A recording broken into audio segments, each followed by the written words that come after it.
അങ്ങ് ചങ്ങനാശ്ശേരി ആർച്ച് ബിഷപ്പായി മാറുവാനുള്ള സാഹചര്യം ഒന്ന് വ്യക്തമാക്കാമോ? പടിരിപ്പിതാവിനെ എറണാകുളത്തേക്ക് മാറ്റേണ്ടി വന്നു. അത് കഴിഞ്ഞപ്പോൾ ഒരാളെ പിന്തുണച്ചക്കാരനായിട്ടില്ല പറ്റില്ലല്ലോ.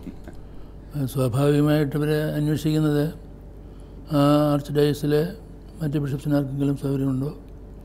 അങ്ങനെ പടിരിപ്പിതാവ് ഇവിടെ വരുന്ന അവസരത്തിലാണെങ്കിലും പാലായിലുമൊക്കെ അന്വേഷിച്ചിരുന്നു. ഒരുപക്ഷെ പാലായിലും ചോദിച്ചു കാണുമായിരിക്കും. പിന്നീട് അവരെ അതേക്കുറിച്ച് ഈ ആണ്ടുതോറും അയച്ചു കൊടുക്കുന്ന ആണ്ടുതോറും അല്ല 5 കൊല്ലത്തിലേക്ക് അയച്ചു കൊടുക്കുന്ന പേരുകൾ കാണും. അത് വെച്ചുകൊണ്ട് അവർ എൻക്വയറി നടത്തി അവരൊരു തീരുമാനം. അന്നിവിടെ സിനഡ് വന്നില്ലല്ലോ, അതുകൊണ്ട് അന്ന് തീരുമാനം എടുക്കുന്നതെല്ലാം റോമിൽ നിന്നാണ്. അന്വേഷണം മിക്കവാറും ഇൻ്റർനാഷണൽ വഴിയായിട്ടായിരിക്കും.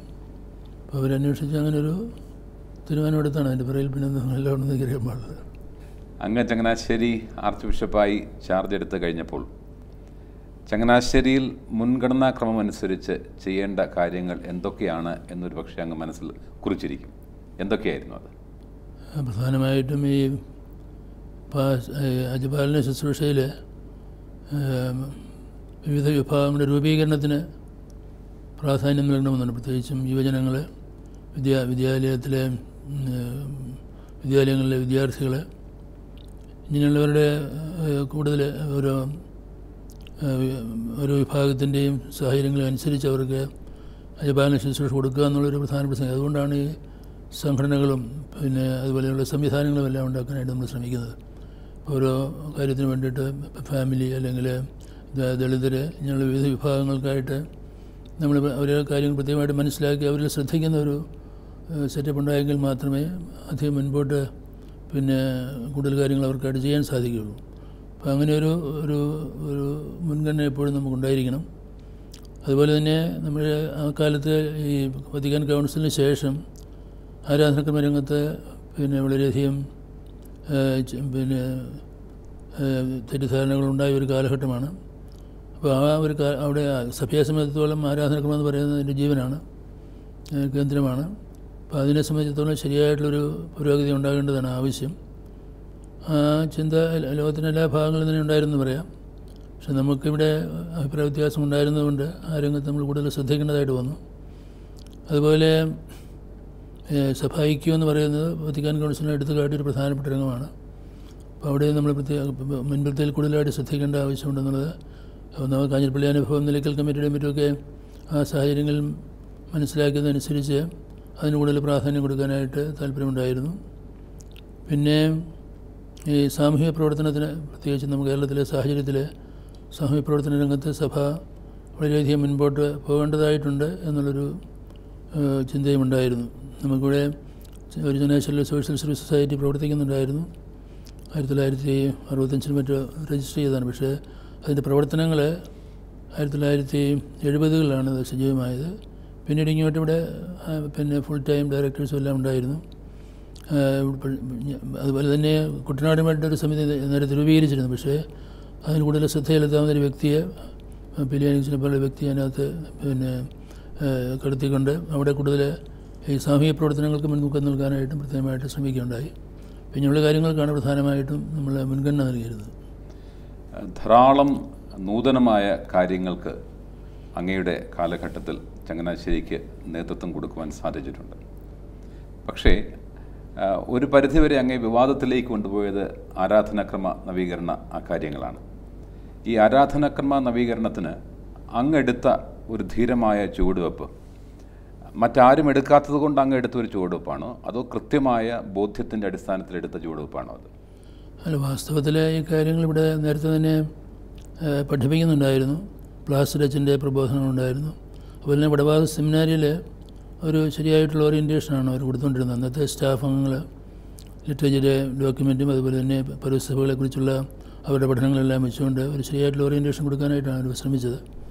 അതുപോലെ ഈ രംഗത്ത് സ്പെഷ്യലൈസേഷൻ നടത്തിയ ആളുകൾ ഡോക്ടർ വെള്ളിയാൻ, ചാൾസ് പെയിങ്ങോട്ട്, ഡോക്ടർ ഭവാനിക്കുന്നൽ, ഇങ്ങനെയുള്ള ആളുകളെല്ലാം ആ രംഗത്തുണ്ടായിരുന്നുകൊണ്ട് അവരുടെ ആശയങ്ങൾ അവരുടെ പുസ്തകങ്ങളും ലേഖനങ്ങളും വിശദീകരിച്ചിട്ടുണ്ട്. ഞാനും ഏതാണ്ട് അതിന് ചൂട് പിടിച്ചൊരു നിലപാടെടുത്തെന്ന് മാത്രമേ ഉള്ളൂ.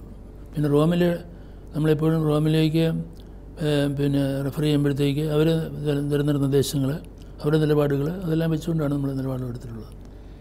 ഈ ഒരു കാര്യത്തിൽ അങ്ങെടുത്ത നിലപാടിന് കേരള കത്തോലിക്ക സഭയിലെ സിറോ മലബാർ സഭയിലെ ഭൂരിപക്ഷ മെത്രാന്മാരുടെ പിന്തുണ അങ്ങേക്ക് ആർജിക്കുവാൻ സാധിച്ചിരുന്നുവോ? നിർഭാഗ്യവശാൽ ആ കാലഘട്ടത്തിൽ എല്ലായിടങ്ങളിലും തന്നെ വാസ്തവത്തിൽ ലിറ്ററേച്ചറെ സംബന്ധിച്ചിടത്തോളം അഭിപ്രായ വ്യത്യാസങ്ങളുണ്ടായിരുന്നു.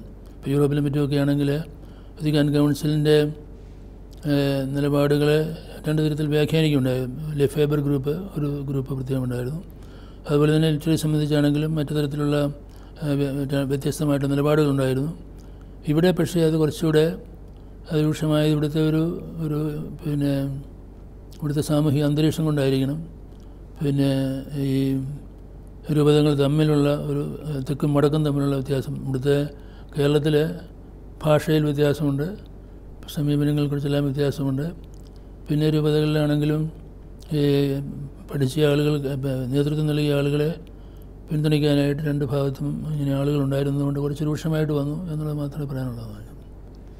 ഇത്തരമൊരു നടപടിക്ക് അങ്ങ് അല്ല ഒരു നീക്കത്തിന് അങ്ങ് മുൻപോട്ട് വന്ന സമയത്ത് അങ്ങയുടെ ഭാഷയിൽ തന്നെ പറഞ്ഞാൽ വേണ്ടത്ര പിന്തുണ ലഭിക്കാതെ പോയി. പക്ഷേ അതിൽ ഉറച്ചു നിന്നുകൊണ്ട് ആ കാര്യത്തിൻ്റെ അവസാനം വരെ നേടിയെടുക്കുവാനുള്ള ഒരു മനഃശക്തി അത് അങ്ങേക്കുണ്ടായിരുന്നു.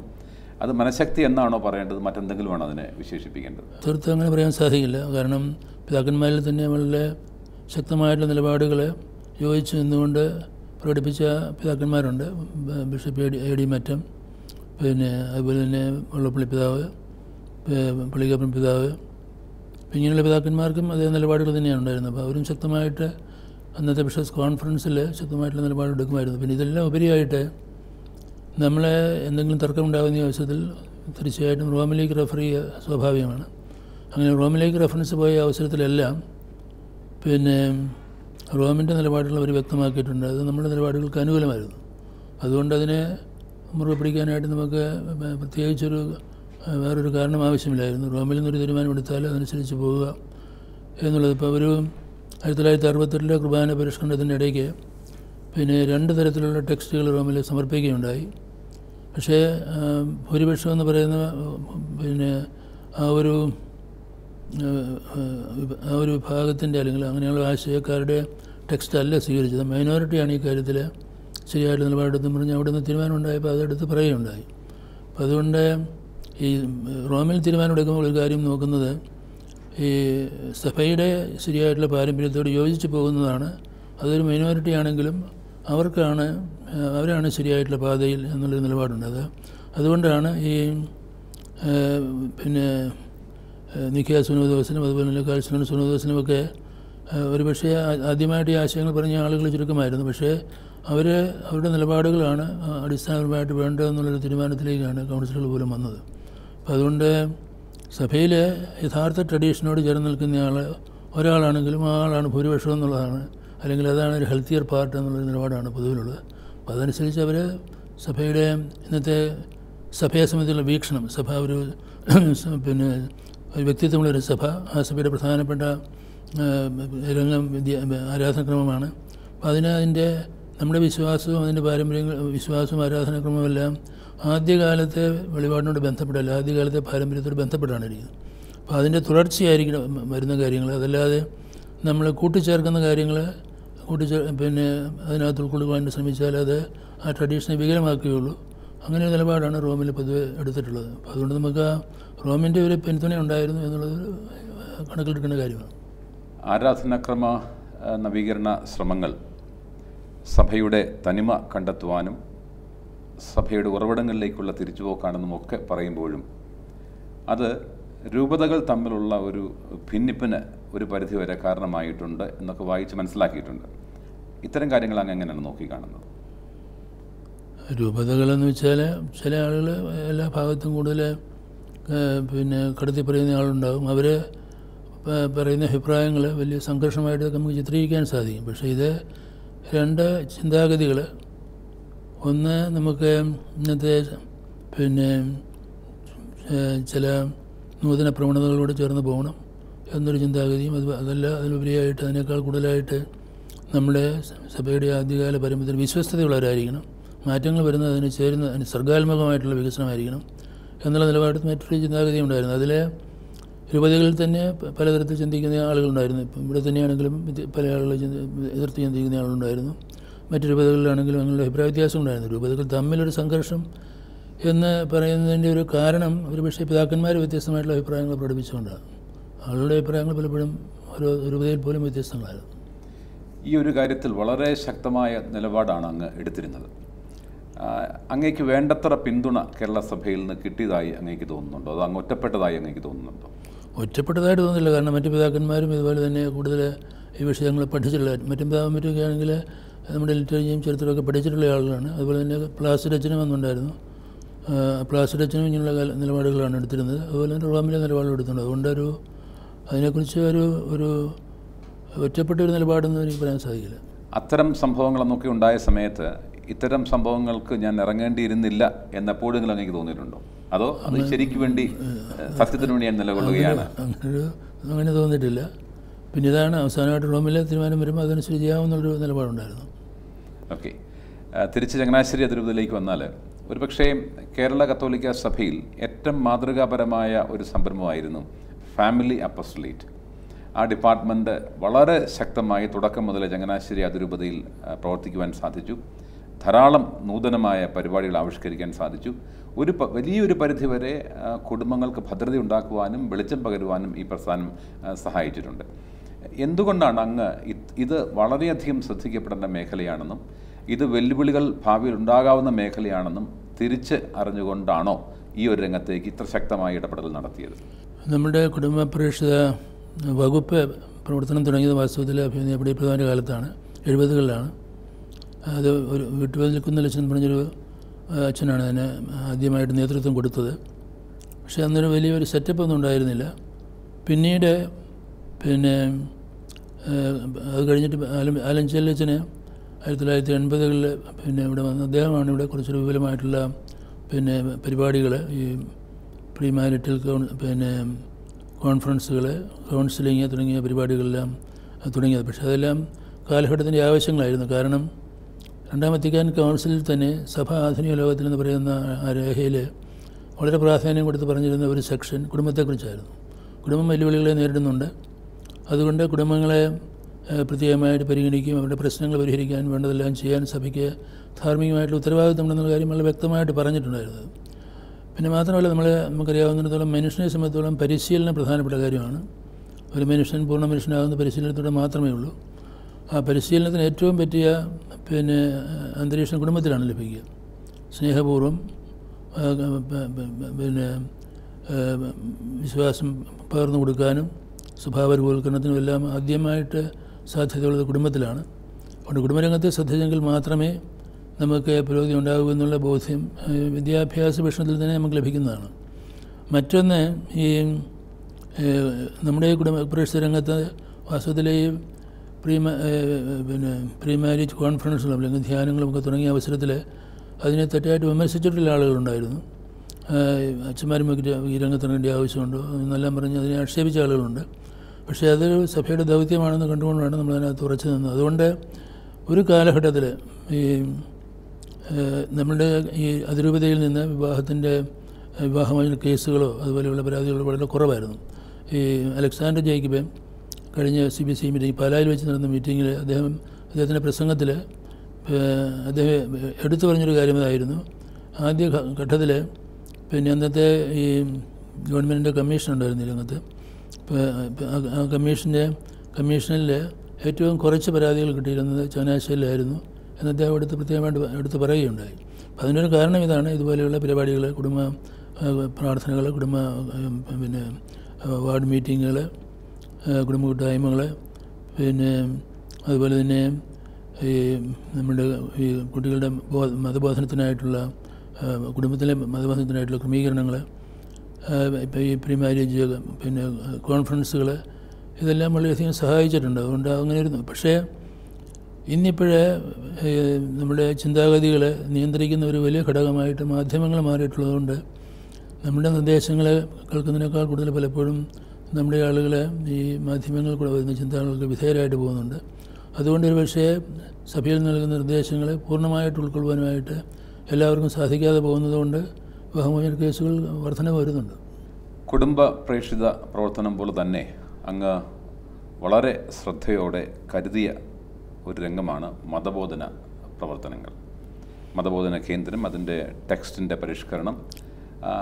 ഒരു ഘട്ടത്തിൽ ഞാൻ മനസ്സിലാക്കുന്ന POC ആയിരുന്നു കേരളത്തിലെ സഭകൾക്കെല്ലാം തന്നെ, നമ്മൾക്കെല്ലാം തന്നെ നമ്മളുടെ മതബോധന ടെക്സ്റ്റ് ബുക്കുകൾ നൽകിക്കൊണ്ടിരുന്നത്. എന്നാൽ അത് ചങ്ങനാശ്ശേരി അതിരൂപതയിൽ തന്നെ നമ്മളത് നേതൃത്വം കൊടുത്ത് അത് പരിഷ്കരിക്കുകയും പുതിയ പുസ്തകങ്ങളിലൂടെ ആവിഷ്കരിക്കുകയും ഒക്കെ ചെയ്തു. ഇത്തരം സംരംഭങ്ങൾക്ക് എന്തുകൊണ്ടാണ് അങ്ങയുടെ ഒരു ശ്രദ്ധ, അങ്ങയുടെ ഒരു കരുതൽ, അങ്ങയുടെ ഒരു പ്രത്യേക താല്പര്യം ഇതിൽ വേണമെന്ന് മനസ്സിലാക്കിയിട്ടാണോ ഇത്തരം ചില പരിഷ്കാരങ്ങൾ വരുത്തിയത്? കാരണം ഞാൻ നേരത്തെ സൂചിപ്പിച്ചതുപോലെ ആളുകളുടെ മനുഷ്യരുടെ പരിശീലനം എന്ന് പറയുന്നത് ഏറ്റവും പ്രധാനപ്പെട്ട ഒരു ഘടകമാണ്. അതില്ലാതെ ഒരു മനുഷ്യൻ പൂർണ്ണനാകില്ല. അപ്പോൾ ആ പരിശീലന രംഗത്ത് ഈ ധാർമ്മിക ബോധം ഉണർത്തണമെങ്കിൽ ശരിയായിട്ടുള്ള ജീവിത വീക്ഷണം, ഒരു ദർശനം ഉണ്ടാകണം.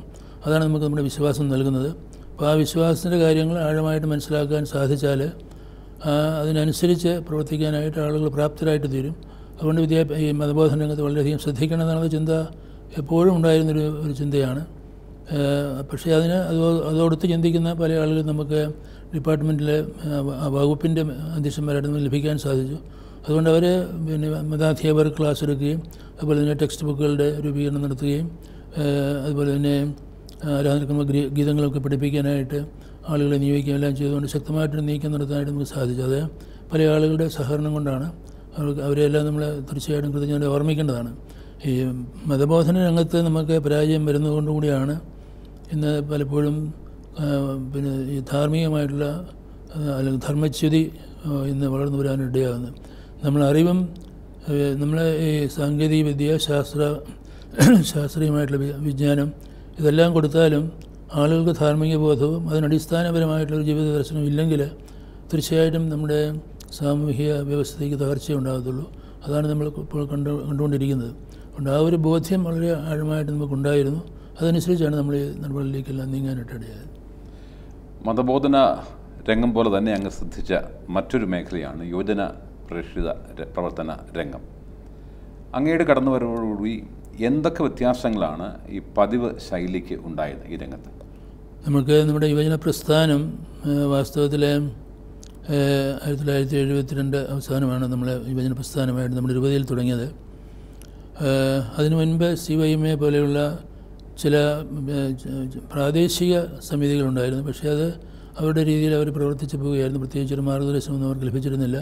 അതുകൊണ്ട് അവർ ചിലപ്പോഴൊക്കെ പ്രാർത്ഥിക്കാൻ ഒരുമിച്ച് കൂടുകയും അല്ലെങ്കിൽ ചർച്ചകൾ നടത്തുകയും ചിലയിടങ്ങളിലൊക്കെ ദീപികയുടെ പ്രചാരണം ഏറ്റെടുക്കുകയൊക്കെ ചെയ്തിട്ടുള്ള ഒരു പശ്ചാത്തലം ഉണ്ടായിരുന്നു.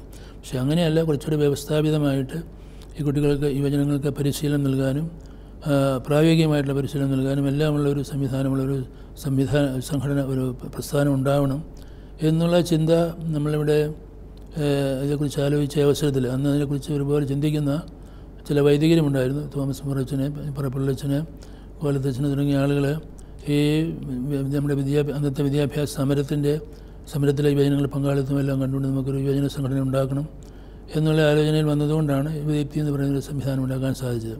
ഭാഗ്യവശാൽ അത് KCBCയുടെയും അതുപോലെ തന്നെ CBCIയുടെയും ശ്രദ്ധയിൽ വരികയുണ്ടായി. അതുകൊണ്ട് അവർ CBCയിലും അതിന് സംവിധാനം ഉണ്ടാക്കി. ഞാൻ 72-ലാണ് CBCയുടെ അംഗമായത്. പക്ഷേ അവർ 74-ലെ മീറ്റിങ്ങിൽ തന്നെ എന്നെ യൂത്ത് കമ്മീഷൻ്റെ ചെയർമാനായിട്ട് വെച്ചു. കാരണം അത് ഇതുപോലെ പ്രസ്ഥാനം ഓൾ ഇന്ത്യ തലത്തിൽ ഉണ്ടാവണം എന്നുള്ള ഒരു നിഗമനത്തിലാണ് CBC എത്തിയത്. അതുകൊണ്ട് യൂത്ത് കമ്മീഷൻ രൂപീകരിക്കുകയും അതിനു മുൻപേ വിദ്യാഭ്യാസം എന്നതിൻ്റെ പേരിലുള്ള കമ്മീഷനിലാണ് ഒരു യൂത്തിൻ്റെ ഒരു ശ്രദ്ധ ചെലുത്താനായിട്ട് നിർദ്ദേശിച്ചിരുന്നത്. പക്ഷേ അത് പ്രായോഗികമായിട്ട് അധികമൊന്നും ചെയ്യാൻ സാധിച്ചില്ല. പക്ഷേ ചങ്ങനാശ്ശേരി നമ്മൾ 72-ൻ്റെ അവസാനം വിദീപ്തി പോലൊരു പ്രസ്ഥാനം ഉണ്ടാവുകയും അത് പലയിടങ്ങളിലും കേരളത്തിൽ അത് വ്യാപിക്കുകയും ചെയ്തതുകൊണ്ടാണ് 74-ൽ CBCക്ക് തന്നെ ഒരു കമ്മീഷൻ രൂപീകരിക്കുകയും അത് ഈ എല്ലായിടങ്ങളിലും യുവജന പ്രസ്ഥാനം എടുത്തെടുക്കാനായിട്ട് സഹായിക്കുകയും ചെയ്യണമെന്ന് നിർദ്ദേശിക്കുകയും എല്ലാം ചെയ്തതുകൊണ്ടാണ്. അതുകൊണ്ട് ഈ വലിയൊരു മുന്നേറ്റം നടത്താനായിട്ട് നമുക്ക് സാധിച്ചത്. ഈ ഒരു യുവജന പ്രസ്ഥാനം തീർച്ചയായിട്ടും പ്രാർത്ഥനയ്ക്കും അതുപോലെ തന്നെ വിശ്വാസത്തിൻ്റെ ബോധവൽക്കരണത്തിലുമെല്ലാം ശ്രദ്ധിക്കണം. അതോടൊപ്പം തന്നെ ഈ യുവജനങ്ങളെ ലോകത്തിൽ ജീവിക്കാനായിട്ട്, അതായത് സഭ ആധുനിക ലോകത്തിൽ എന്നുള്ള ഗ്രേഹിയൽ പറയുന്നത് പോലെ നമ്മളെ ജീവിക്കുന്ന ലോകത്തിലെ അതിൻ്റെ നന്മയ്ക്ക് വേണ്ടി അതിൻ്റെ ഉന്നമനത്തിന് വേണ്ടി എല്ലാ രംഗങ്ങളിലും ഇറങ്ങി പ്രവർത്തിക്കാനായിട്ട് അൽമായർക്ക് ചുമതലയുണ്ട്. അതിന് യുവജനങ്ങളെ പര്യാപ്തരാക്കണമെന്നുള്ളത് കൊണ്ട് വെച്ചുകൊണ്ടാണ് നമ്മൾ ക്യാമ്പുകൾ സെമിനാറുകൾ നടത്തുകയും ക്യാമ്പുകൾ നടത്തുകയും എല്ലാം ചെയ്യാനായിട്ടിടയായത്. 70-കളിലെ വാസ്തവത്തിൽ വളരെയധികം പ്രവർത്തനങ്ങൾ പറഞ്ഞ അച്ഛന്മാരുടെ മേൽനോട്ടത്തിൽ അവർ ക്യാമ്പുകൾ, സെമിനാറുകൾ, പിന്നെ ഇടവകളിൽ പോയുള്ള പ്രവർത്തനങ്ങൾ ഇങ്ങനെയെല്ലാമായിട്ട് വളരെയധികം പ്രോത്സാഹനം നൽകിയിരുന്നു. പിന്നീട് ഇങ്ങോട്ട് നമുക്ക് പല വകുപ്പുകളെല്ലാം വളർന്നു വന്നപ്പോഴത്തേക്ക് ഒരു പക്ഷേ ഈ യുവജന സംഘടനയുടെ കാര്യത്തിൽ വേണ്ടത്ര ശ്രദ്ധ ചെലുത്താൻ നമുക്ക് കഴിഞ്ഞിട്ടുണ്ടെന്ന് അറിയാൻ പാടില്ലെങ്കിലും ഒരു കാലഘട്ടത്തിൽ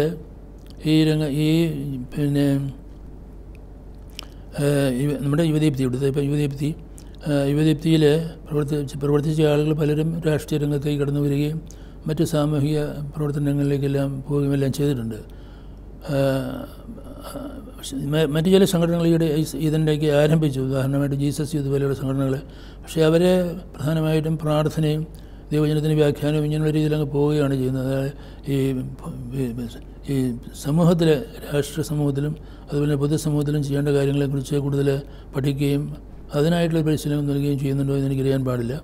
പക്ഷേ നമ്മുടെ യുവദീപ്തി ഇത് പ്രാർത്ഥനയും വിശ്വാസ ജീവിതവും ഒരു വശത്തും അതുപോലെ തന്നെ പ്രവർത്തനങ്ങൾക്ക് രണ്ടും ഒരുമിച്ച് പോകേണ്ടതാണ്. യുവജനങ്ങൾ ഈ ലോകത്തിൽ ജീവിക്കേണ്ടവരാണ്. അപ്പോൾ അതിനവരെ പര്യാപ്തരാക്കണമെന്ന ഉദ്ദേശത്തോടെയാണ് നമ്മുടെ യുവജന പ്രസ്ഥാനം പ്രവർത്തിക്കണമെന്ന് ഉദ്ദേശിച്ചിരുന്നത്. പക്ഷേ അത് വേണ്ട രീതിയിൽ എല്ലാ കാലത്തും നമുക്ക് പ്രയോജനപ്പെടുത്താൻ കഴിഞ്ഞിട്ടില്ല എന്നുള്ളൊരു പ്രയാസമുണ്ട്.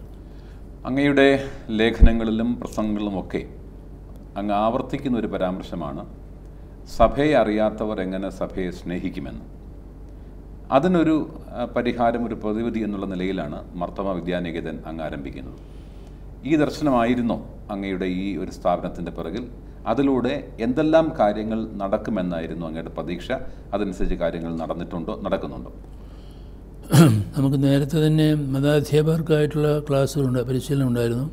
അതിൽ താല്പര്യമുള്ള കുറേ ആളുകൾ നമുക്ക് കണ്ടെത്താൻ കഴിഞ്ഞു. പക്ഷേ അവർക്ക് അതിലും കൂടുതൽ ആഴമായിട്ട് അവർക്ക് ആ രംഗത്തെ പരിശീലനം ലഭിക്കണം. അതുകൊണ്ടാണ് നമ്മൾ വിദ്യാധികൻ പോലെയുള്ള പ്രസ്ഥാനം തുടങ്ങിയത്.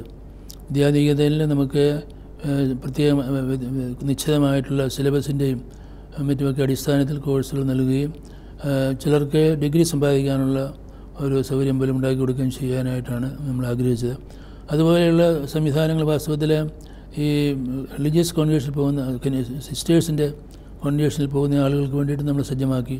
കാഞ്ഞിരപ്പള്ളിയായിരുന്ന അവസരത്തിൽ അവിടെ നിർമ്മല കോളേജ് എന്നും പറഞ്ഞ് ഈ സന്യാസാർത്ഥനികളുടെ പരിശീലനത്തിനായിട്ട് നമ്മൾ, കാരണം അവരാണ് പിന്നീട് പലപ്പോഴും മതബോധന രംഗത്ത് കാര്യമായിട്ട് പ്രവർത്തിക്കുന്നത്.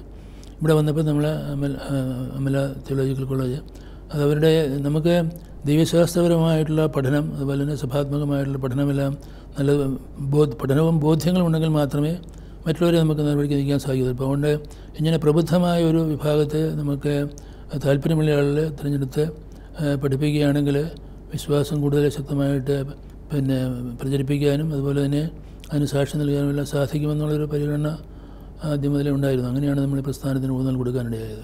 ഇപ്പം നമുക്ക് നമ്മളിത് വടവാതൂർ സെമിനാരിയോട് അഫിലിയേറ്റ് ചെയ്ത് റോമിലെ അപ്രൂവലുള്ളൊരു സംവിധാനമാണ് ഈ വിദ്യാധികൻ എന്ന് പറയുന്നത്.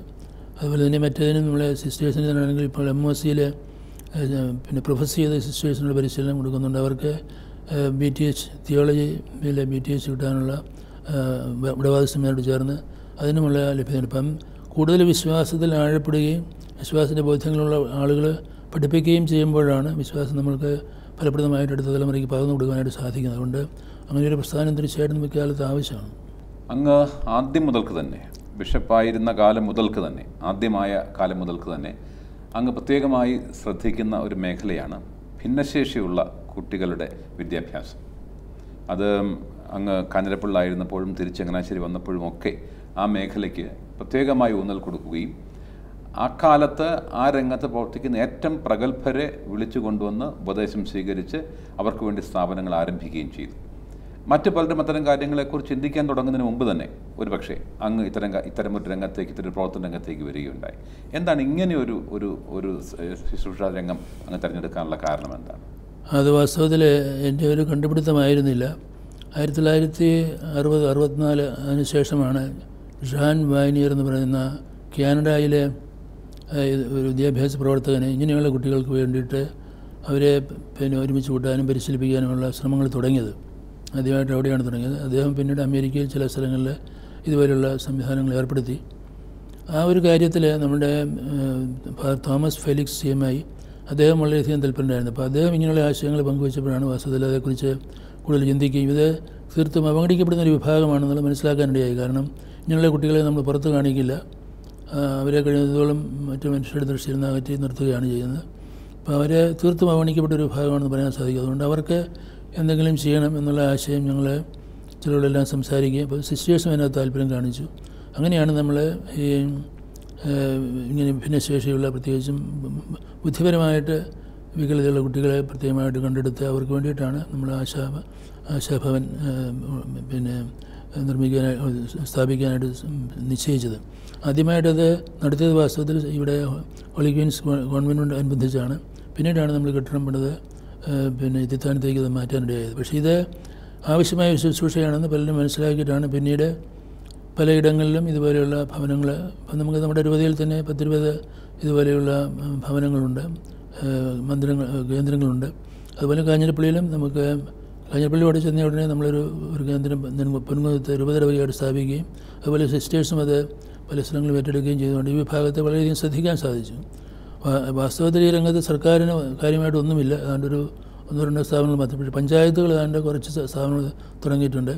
കൂടുതൽ ഈ രംഗത്ത് ഇപ്പോഴും പ്രവർത്തിക്കുന്നത് നമ്മുടെ ക്രിസ്ത്യൻ ഏജൻസീസാണ്. അത് മന്ദബുദ്ധികൾക്ക് മാത്രമല്ല, അന്ധരായിട്ടുള്ളവർക്കും ബധിരരായിട്ടുള്ള ആളുകൾക്കും ശുശ്രൂഷ ചെയ്യുന്ന സ്ഥാപനങ്ങൾ എല്ലാ ക്രൈസ്തവ വിഭാഗങ്ങളും നടത്തുന്നുണ്ട്. അപ്പോൾ അതുകൊണ്ട് ഈ രംഗത്ത് നമ്മൾ കടന്നു ചെല്ലേണ്ടത് നമുക്ക് നമ്മുടെ സാമൂഹിക പ്രവർത്തന രംഗത്ത് ഏറ്റവും പ്രധാനപ്പെട്ട ഒരു വിഷയമാണ് എന്ന് മനസ്സിലാക്കിക്കൊണ്ടാണ് നമ്മളതിന് കൂടുതൽ പിന്തുണയും പ്രോത്സാഹനമെല്ലാം നൽകാനായിട്ടിടയായത്. സഭയിൽ ഒരു കാലത്ത് തീർത്തും അവഗണിക്കപ്പെട്ടിരുന്ന ഒരു വിഭാഗമാണ് ദളിത് കത്തോലിക്കർ. അവരുടെ ക്ഷേമത്തിനു വേണ്ടി അങ്ങ് ധാരാളം ചിന്തിക്കുകയും എഴുതുകയും പ്രവർത്തിക്കുകയും അതിനുവേണ്ടി അവർക്കുള്ള പണം സ്വരൂപിക്കുകയും ഒക്കെ ചെയ്തതായിട്ട് വായിച്ച് കണ്ട് അറിഞ്ഞ് മനസ്സിലാക്കിയിട്ടുണ്ട്. ഇത്തരമൊരു രംഗത്തേക്ക് അങ്ങയുടെ പ്രവർത്തനം വ്യാപിപ്പിക്കുവാൻ അങ്ങേക്ക് പ്രേരണമായ കാരണം എന്താണ്? ഞാൻ പറഞ്ഞതുപോലെ മാനേജ്മെൻറ്റിലായിരിക്കുന്ന അവസരത്തിൽ തന്നെ എന്നെ സംബന്ധിച്ചിടത്തോളം പ്രധാനപ്പെട്ട ഒരു വിഷയമായിരുന്നു ഈ സോഷ്യൽ ക്വസ്റ്റ്യൻ. അതേക്കുറിച്ചുള്ള പുസ്തകങ്ങൾ പലതും വായിക്കാനിടയായിട്ടുണ്ട്. അമേരിക്കയിലെ കാലത്ത് ധാരാളം പബ്ലിക്കേഷൻസ് ഉണ്ടായിരുന്നു. അതുപോലെ തിയോളജിയൻസിൻ്റെയും ചില റൈറ്റിങ്സ് ഉണ്ടായിരുന്നു. അതുകൊണ്ട് ഈ ഏറ്റവും പിന്നോക്കം നിൽക്കുന്ന വിഭാഗങ്ങളെ നമ്മളെ വളർത്തിയെടുക്കണം എന്നുള്ളൊരു ചിന്ത എപ്പോഴും ഉണ്ടായിരുന്നു. പടയപ്പിതാവിൻ്റെ കാലത്ത് അതുകൊണ്ടാണ് അന്നും അതിനും മുൻകൈ എടുത്ത ഒരാളാണ് വീട്ടുവേലിക്കുന്ന അച്ഛനും ഈ ഒരു സിമ്പതി ഉണ്ടായിരുന്നു അവരുടെ കാര്യത്തിൽ ശ്രദ്ധിക്കണമെന്ന്. അത് വെച്ചുകൊണ്ടാണ് നമ്മൾ വാസ്തവത്തിൽ ദളിതർക്ക് വേണ്ടിയുള്ള പ്രവർത്തനം ആരംഭിച്ചത്. ദളിതരെ സംബന്ധിച്ചിടത്തോളം നമ്മളെപ്പോഴും പ്രധാനപ്പെട്ട ഒരു ഇഷ്യൂവായിട്ട് കണ്ടുകൊണ്ടിരുന്നത് അവർക്ക് റിസർവേഷൻ ഇല്ല. ഷെഡ്യൂൾ കാസ്റ്റ് ഷെഡ്യൂൾ ട്രൈബ്സിൻ്റെ കൂട്ടത്തിൽ അവരെ ഉൾപ്പെടുത്തിയിട്ടില്ല. കാരണം അവർ മത പരിവർത്തനം ചെയ്യുന്നു. അവർ ക്രിസ്ത്യാനികളോ മുസ്ലിങ്ങളോ ആയി കഴിഞ്ഞാൽ അവർക്ക് അവരുടെ ജാതി വ്യത്യാസമില്ല, ഷെഡ്യൂൾഡ് ട്രൈബ് കാസ്റ്റ് എന്ന് പറയാൻ സാധിക്കില്ല, കാസ്റ്റില്ല എന്നുള്ള വാദഗതി വെച്ചുകൊണ്ട് ഇവർക്ക് ഈ സംവരണം നിഷേധിക്കുകയത്. വാസ്തവത്തിൽ സാമൂഹിക സാമ്പത്തിക പിന്നോക്കാവസ്ഥ വെച്ചുകൊണ്ടാണ് ഈ ഷെഡ്യൂൾ കാസ്റ്റിനെ പോലും പരിഗണിച്ചത്. പക്ഷേ അതിങ്ങനെ ഒരു രീതിയിൽ കോൺസ്റ്റിറ്റ്യൂഷനിൽ വന്നതുകൊണ്ട് അവിടെ മറികടക്കണമെങ്കിൽ പാർലമെൻറ്റ് നന്നായിട്ട് പ്രസിഡൻഷ്യൽ ഓർഡർ തിരുത്തിയെങ്കിൽ മാത്രമേ സാധിക്കുകയുള്ളൂ. അതിനെ ഇതുവരെ നമുക്ക് സാധിച്ചിട്ടില്ല. അതാണ് ഏറ്റവും വലിയ തടസ്സം എന്നുള്ള രീതിയിലാണ് ദളിതർക്ക് വേണ്ടി പ്രവർത്തിക്കുക എന്ന് വെച്ചാൽ ഈ റിസർവേഷനിൽ അവരെ ഉൾക്കൊള്ളിക്കാൻ സാധിക്കുന്ന ഒരു ചിന്തയിലാണ് നമ്മൾ പലപ്പോഴും പ്രവർത്തിച്ചിട്ടുള്ളത്. പക്ഷേ അവരുടെ മുന്നേറ്റത്തിന് ഏറ്റവും സഹായമായിട്ട് നിൽക്കുന്നത് വിദ്യാഭ്യാസമാണ് എന്ന് മനസ്സിലാക്കിക്കൊണ്ടാണ് നമ്മൾ അവരുടെ വിദ്യാഭ്യാസ രംഗത്തെ പ്രോത്സാഹിപ്പിക്കാനായിട്ട് നമ്മൾ പരിശ്രമിച്ചത്. അവർക്കായിട്ട് സംഘടനകൾ ഉണ്ടാക്കുകയും ബോധവൽക്കരണം നടത്തുകയും അതുപോലെ തന്നെ അവരുടെ വിദ്യാഭ്യാസത്തിന് വേണ്ടി സഹായിക്കാനായിട്ട് വലിയൊരു ഫണ്ട് ശേഖരിക്കാൻ നമുക്ക് അന്ന് സാധിച്ചു. അന്നൊരു ഏകദേശം 40 ലക്ഷം രൂപയോളം ഞാൻ പോകുന്ന അവസരത്തിൽ അതിനായിട്ട് തന്നെ സംഭരിച്ചിരുന്നു. അപ്പോൾ വിദ്യാഭ്യാസ രംഗത്തുള്ള അവരുടെ മുന്നേറ്റമാണ് പ്രധാനപ്പെട്ട കാര്യം. അത് മനസ്സിലാക്കിക്കൊണ്ട് നമ്മൾ അവരുടെ ഇടയിൽ നിന്ന് വിദ്യാഭ്യാസം ലഭിച്ചു വരുന്ന ആളുകൾക്ക് നമ്മുടെ ഉന്നത വിദ്യാലയങ്ങളിൽ പ്രവേശനം നൽകാനായിട്ട് അവർക്ക് മുൻഗണന കൊടുക്കണം.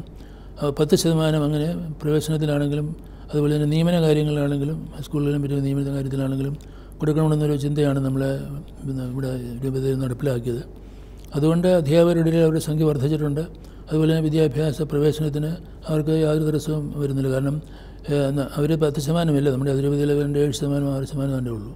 എങ്കിലും അവർക്ക് ഇങ്ങനെയുള്ള വിദ്യാഭ്യാസ രംഗത്ത് പ്രവേശിക്കാനും പഠിക്കാനും ഒക്കെ സാധിച്ചത് വലിയ നേട്ടമായിട്ടുണ്ട്. പക്ഷേ കുറച്ചുകൂടെ ടെക്നിക്കൽ ലൈനിലും ഉന്നത വിദ്യാഭ്യാസ രംഗത്തും എല്ലാം പോകാനുള്ള ഒരു കൂടുതൽ ഊന്നൽ നൽകേണ്ടതായിട്ടുണ്ട്. കാരണം പഠിച്ച് വരുമ്പോൾ അവർക്ക് ഉന്നത വിദ്യാഭ്യാസ രംഗത്ത് പോകണമെങ്കിൽ കൂടുതൽ അതിനായിട്ട് ഫണ്ട് ശേഖരണമെല്ലാം നടത്തേണ്ടി വരും. അപ്പോൾ അതാണ് നമ്മൾ പുതുതായിട്ട് ഒരു പ്രസ്ഥാനം ഉദ്ഘാടനം ചെയ്യാൻ പോകുന്നത്. അടുത്ത ആഴ്ചയിൽ മറ്റും ഉദ്ഘാടനം ചെയ്യുന്നുണ്ട്. അത് കുറച്ചുകൂടി ഉന്നത വിദ്യാഭ്യാസ രംഗത്ത് പഠിക്കുന്ന ആളുകളെ സഹായിക്കാനായിട്ടാണ്. അപ്പോൾ അതുകൊണ്ട് ഇവരുടെ വിദ്യാഭ്യാസത്തിൽ അവരെ മുന്നേറുകയാണെങ്കിൽ അതിലൂടെ അവർക്ക് പുരോഗതി കൈവരിക്കാൻ സാധിക്കും. കാരണം നമ്മളിപ്പോൾ പൊതുവിൽ സമ്മതിക്കുന്ന പോലെ ഇതിലൂടെയാണ് education is N engine of growth. വികസനത്തിൻ്റെ ഒരു യന്ത്രമാണ് വിദ്യാഭ്യാസം എന്ന് പറയുന്നത്. അപ്പോൾ ആ രംഗത്ത് അവരെ മുന്നേറുകയാണെങ്കിൽ അവർക്ക് ജോലി സമ്പാദിക്കാനും വരുമാനം ഉണ്ടാക്കാനും അവരുടെ സോഷ്യൽ സ്റ്റാറ്റസ് വളർത്തിയെടുക്കാനും എല്ലാം സാധിക്കും. സെമിനാരി വിദ്യാഭ്യാസം അങ്ങേക്ക് എന്നും പ്രിയപ്പെട്ട ഒരു മേഖലയായിരുന്നു. അങ്ങയുടെ കാലത്ത് അങ്ങയുടെ നേരിട്ട് അധീനതയിലുള്ള മൈനർ സെമിനാരിയാണല്ലോ, അതിൽ എന്തെല്ലാം പരിഷ്കാരങ്ങളാണ് അതിൻ്റെ പരിശീലനത്തിൽ അങ്ങ് വരുത്തിയത്? മൈനർ സെമിനാരിൽ ഈ ആരാധനക്രമം തുടങ്ങിയ വിഷയങ്ങൾക്ക് നമ്മൾ കൂടുതൽ പ്രാധാന്യം നൽകി. പിന്നെ അധ്യാപകരുടെ സെലക്ഷനിലാണെങ്കിൽ നമ്മൾ പ്രത്യേകിച്ച് ശ്രദ്ധിച്ചായിരുന്നു. പിന്നെ ആ കുട്ടികളുമായിട്ട് ഞാൻ തന്നെ മൈനർ സെമിനാരിൽ പോയി ചിലപ്പോൾ ക്ലാസ്സുകൾ എടുക്കുമായിരുന്നു. ഇപ്പോഴും കുറച്ചെല്ലാം തുടരുന്നുണ്ട്. ഇപ്പോൾ മൈനർ സെമിനാരിൽ പോയി ക്ലാസ്സുകൾ എടുക്കുമായിരുന്നു. പിന്നെ പലപ്പോഴും കാഞ്ഞിരപ്പള്ളിയായിരുന്ന അവസരം മുതൽ എനിക്ക് നേരിട്ട് ഭരണാധികാരമുള്ള അവസരത്തിൽ ഞാൻ അവരെ പ്രത്യേകമായിട്ട് ഓരോരുത്തരെയും വിളിച്ച് കാണുകയും അവരെ മനസ്സിലാക്കാനായിട്ട് ശ്രമിക്കുകയൊക്കെ ചെയ്യുമായിരുന്നു. പിന്നീട് സഭയിൽ ഒരു ചിന്ത വന്നായിരുന്നു. അത് കൗൺസിൽ തന്നെ പറഞ്ഞിട്ടുള്ളതാണ്. ഏതെങ്കിലും ഇടക്കാലത്ത് അവരെ പഠനം നിർത്തിയിട്ട് പ്രായോഗിക പരിശീലനത്തിനായിട്ട് ഒരു വർഷം അവർക്ക് ചിന്തിക്കാനും കുറച്ച് തീരുമാനമെടുക്കാനുമായിട്ടൊരു വർഷം കൊടുക്കണമെന്നും അങ്ങനെ റീജനസി എന്നൊരു സമ്പ്രദായം വന്നു. അത് വന്ന ഉടനെ തന്നെ നമ്മുടെ രൂപതയിൽ ചങ്ങനാശ്ശേരി നമ്മളത് നടപ്പിലാക്കി, കാഞ്ഞിരപ്പള്ളി നടപ്പിലാക്കി, ഇവിടെയും അത് നടപ്പിലാക്കി. അപ്പോൾ ആ അവസരത്തിൽ അവരെ കൂടുതലായിട്ട് മനസ്സിലാക്കാനും അവർക്ക് വേണ്ട മാർഗ്ഗദർശനം നൽകാനായിട്ട് നമുക്ക് സാധിക്കുമായിരുന്നു. അപ്പം അങ്ങനെ അവരുടെ പരിശീലനത്തിലൊരു നേരിട്ടുള്ള ഇടപെടലും മാർഗ്ഗദർശനം നൽകാനും നമുക്ക് സാധിച്ചതുകൊണ്ട് ഇങ്ങനെയുള്ള കാര്യങ്ങളിൽ കൂടുതൽ ശ്രദ്ധിക്കുന്ന ഒരു വിഭാഗത്തിൽ രൂപപ്പെടുത്താനായിട്ട് നമുക്ക് കഴിഞ്ഞിട്ടുണ്ടെന്ന്. അങ്ങയുടെ പ്രവർത്തന ശൈലി പരിശോധിച്ചാൽ അങ്ങ് എന്നും ഊന്നൽ കൊടുത്തിട്ടുള്ള ഒരു മേഖലയാണ് വിദ്യാഭ്യാസം. അത് സ്കൂൾ വിദ്യാഭ്യാസമാകട്ടെ കോളേജ് വിദ്യാഭ്യാസമാകട്ടെ. സ്കൂൾ വിദ്യാഭ്യാസ അതിൻ്റെ അഡ്മിനിസ്ട്രേഷന് കൃത്യവും നിയതവുമായ ചില മാർഗനിർദ്ദേശങ്ങൾ കൊടുക്കുവാനും സംവിധാനങ്ങൾ ഏർപ്പെടുത്തുവാനും അങ്ങേക്ക് ചങ്ങനാശ്ശേരി അതിരൂപതയിൽ സാധിച്ചു. എന്തൊക്കെയാണ് ഈ രംഗത്തുള്ള അങ്ങയുടെ പ്രവർത്തനങ്ങൾ?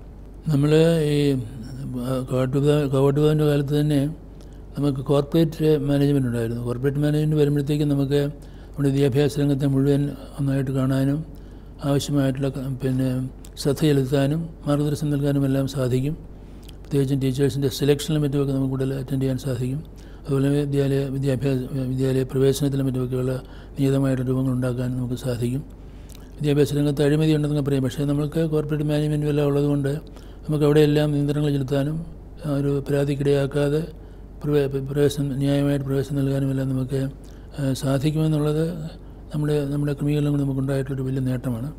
അതുപോലെ തന്നെ മതബോധന ക്ലാസ്സുകളും നന്നായിട്ട് നടത്തുന്ന കോർപ്പറേറ്റ് മാനേജ്മെൻറ്റുകൾക്ക് നിർദ്ദേശം കൊടുക്കാൻ സാധിക്കും. സ്കൂൾ രംഗത്ത് കലാലയ രംഗത്ത് നമുക്ക് അതിനാവശ്യമായിട്ടുള്ള ടെക്സ്റ്റ് ബുക്കുകളും മറ്റും ഇല്ലായിരുന്നു. അത് നിർമ്മിക്കാനായിട്ടും കുറച്ചെല്ലാം നമ്മൾ ശ്രമിച്ചിട്ടുണ്ട്. പക്ഷേ അത് വേണ്ട രീതിയിൽ കോളേജ് രംഗത്ത് നമുക്ക് കലാലയ രംഗത്ത് കൊണ്ടുവന്ന് നടപ്പിലാക്കാൻ സാധിച്ചില്ല. ചില ക്ലാസ്സുകളെല്ലാം എടുത്തിട്ടുണ്ട്, സെമിനാറുകൾ നടത്തിയിട്ടുണ്ടെങ്കിലും കാര്യമായിട്ടതിൽ മുൻപോട്ട് പോകാനായിട്ട് നമുക്ക് കഴിഞ്ഞിട്ടില്ലായിരുന്നു. മതബോധന രംഗത്ത് സഹായിക്കുന്ന ഒരു ഘടകമാണ് സംഘടനകളെ പ്രോത്സാഹിപ്പിക്കാനായിട്ട് നമ്മൾ ശ്രമിച്ചിരുന്നു. CSU അല്ലെങ്കിൽ IQF അതുപോലുള്ള സംഘടനകൾ, അതുപോലെ തന്നെ വിദ്യാലയങ്ങൾ KCSL എല്ലായിടങ്ങളിലും ഉണ്ടായിരിക്കണം. അതുപോലെ തന്നെ മറ്റ് സർക്കാർ വിദ്യാലയങ്ങളിലാണെങ്കിൽ പോലും സാധിക്കുമെങ്കിൽ നമ്മുടെ കുട്ടികളെ ഒരുമിച്ച് കൂട്ടുകയും അവരുടേതായിട്ടുള്ള പ്രവർത്തനം നടത്തുകയും ചെയ്യണമെന്ന് നമ്മൾ നിർദ്ദേശം കൊടുത്തു. ചില സ്ഥലങ്ങളിൽ സാധിച്ചിട്ടുണ്ട്. അവിടുത്തെ അധ്യാപകർ, അവിടുത്തെ മാനേജ്മെൻറ്റ്, ഗവൺമെൻറ് ആണെങ്കിലും ലോക്കൽ പ്രിൻസിപ്പലോ അല്ലെങ്കിൽ മാസ്റ്ററൊക്കെ അനുകൂല മനോഭാവമുള്ളവരാണെങ്കിൽ നമ്മുടെ കുട്ടികളെ പറഞ്ഞയക്കുകയും നമ്മുടേതായിട്ടുള്ള പ്രവർത്തനങ്ങൾ നടത്തുകയും ചെയ്യാനായിട്ട് നമുക്ക് സാധിച്ചിട്ടുണ്ട്. തൊട്ടടുത്താനത്ത് കുറേ കാലം അങ്ങനെയായിരുന്നു. അതുപോലെ തന്നെ കോട്ടയത്തെ കേന്ദ്ര വിദ്യാലയത്തിൽ കുട്ടികളെ നമുക്ക് ബലവാദ സെമിനാരിയിൽ നിന്നോ അല്ലെങ്കിൽ റെഡംപ്റ്ററി ഫാദേഴ്സിൻ്റെയൊക്കെ സഹകരണത്തിൽ കുറച്ചെല്ലാം കാറ്റഗിസം കൊടുക്കാനായിട്ട് സാധിച്ചിട്ടുണ്ടായിരുന്നു. അപ്പം അങ്ങനെ എല്ലാ രംഗത്തും നമ്മുടെ കുട്ടികൾക്ക് വിശ്വാസ പരിശീലനവും ധാർമ്മിക ബോധനവും നൽകണമെന്നുള്ളൊരു കാഴ്ചപ്പാടുകളാണ് നമ്മൾ പ്രവർത്തിച്ചിട്ടുള്ളത്. അങ്ങനെ നമ്മുടെ വിദ്യാഭ്യാസത്തെ സംബന്ധിച്ചോളം നമ്മുടെ വിദ്യാഭ്യാസം സമഗ്രമായിരിക്കണം. എന്ന് വെച്ചാൽ തീർച്ചയായിട്ടും ധാർമ്മിക മണ്ഡലം നമുക്ക് ഒരിക്കലും ഉപേക്ഷിക്കാൻ സാധിക്കില്ല. ആ രംഗത്ത് നമ്മൾ ശ്രദ്ധിക്കണം. മറ്റ് ശാസ്ത്രവും സാങ്കേതികവിദ്യയും തീർച്ചയായിട്ടും എല്ലാ വിദ്യാലയങ്ങളും ആഗ്രഹിക്കുന്നതാണ്. പക്ഷേ നമ്മുടെ വിദ്യാലയങ്ങളിൽ ധാർമ്മിക ബോധം വളർത്തണമെന്നുള്ള വലിയ ഒരു ചിന്ത എങ്കിൽ മാത്രമേ വിദ്യാഭ്യാസം പൂർണ്ണമാകത്തുള്ളൂ. നമ്മുടെ അറിവ് ധാർമ്മികമായിട്ട് ബന്ധപ്പെടുമ്പോഴാണ് സമൂഹത്തിൻ്റെ നന്മയ്ക്കായിട്ട് പ്രയോജനപ്പെടുന്നത്. അതുകൊണ്ട് ആ ഒരു കാര്യത്തിൽ നമുക്ക് ശ്രദ്ധയുണ്ടായിരുന്നു. പിന്നെ നമുക്ക് നഷ്ടപ്പെട്ടു പോയൊരു കാര്യം, ഇങ്ങനെയുള്ള ക്യാമ്പുകളും മറ്റും നടത്തുന്നതിനുള്ള സൗകര്യങ്ങൾ ഇപ്പോൾ വളരെയധികം കുറഞ്ഞിരിക്കുകയാണ്. പണ്ട് വർക്ക് ക്യാമ്പുകൾ നടത്തുന്ന വലിയൊരു ആവേശമായിരുന്നു കുട്ടികൾക്ക്. ഇപ്പോൾ അതിനുള്ള സൗകര്യങ്ങൾ അധികം നമുക്ക് ഇല്ല എന്നുള്ളൊരു വസ്തുതയാണ്. പിന്നെ അധ്യാപകരെ, സ്കൂളിലെ അധ്യാപകരെ പലപ്പോഴും വിളിച്ചു കൂട്ടാൻ കഴിഞ്ഞിട്ടുണ്ട് അവർക്ക് ബോധനം നൽകാനായിട്ട്. കോളേജ് അധ്യാപകരെ നമുക്ക് അത്രത്തോളം ആ രീതിയിൽ ഉൾക്കൊള്ളിക്കാനായിട്ട് കഴിഞ്ഞിട്ടില്ല എന്നൊരു ഒരു ന്യൂനതയുണ്ട്. പക്ഷേ ആ രംഗത്ത് നമ്മൾ കൂടുതലായിട്ട് ശ്രദ്ധിക്കേണ്ടതാണ്. അധ്യാപകരാണ് വാസ്തവത്തിൽ വിദ്യാലയങ്ങളിലെ കലാലയങ്ങളിലെ ഏറ്റവും പ്രധാനപ്പെട്ട പങ്ക് വഹിക്കുന്നത്. അവരെ ഈ കാര്യത്തിൽ ഉത്സാഹിച്ചെങ്കിൽ മാത്രമേ നമുക്ക് കുട്ടികളുടെ രൂപീകരണത്തിൽ വിജയിക്കാനായിട്ട് കഴിയുകയുള്ളൂ. അതിന് നമ്മൾ കൂടുതലായിട്ട് ചെയ്യേണ്ടതായിട്ടുണ്ട്. ചങ്ങനാശ്ശേരി അതിരൂപത എപ്പോഴും ശ്രദ്ധിച്ചിട്ടുള്ള ഒരു കാര്യം, നമ്മളുടെ പോപ്പിൻ്റെ മാർഗനിർദ്ദേശങ്ങൾ പാലിക്കുക, സഭാ പിതാക്കന്മാരുടെ പഠനങ്ങളോട് കൂറു പുലർത്തുക, സിനഡുകളുടെ തീരുമാനങ്ങൾ അംഗീകരിക്കുക, ഇങ്ങനെയുള്ള കാര്യങ്ങളൊക്കെ ഒരു വിട്ടുവീഴ്ചയും ഇല്ലാത്തൊരു സമീപനമാണ് നമ്മുടെ പിതാക്കന്മാർ കാലാകാലങ്ങളായിട്ട് എടുത്തിരുന്നത്. അങ്ങും അതിലൊരു വ്യത്യസ്തനായ മനുഷ്യനല്ല.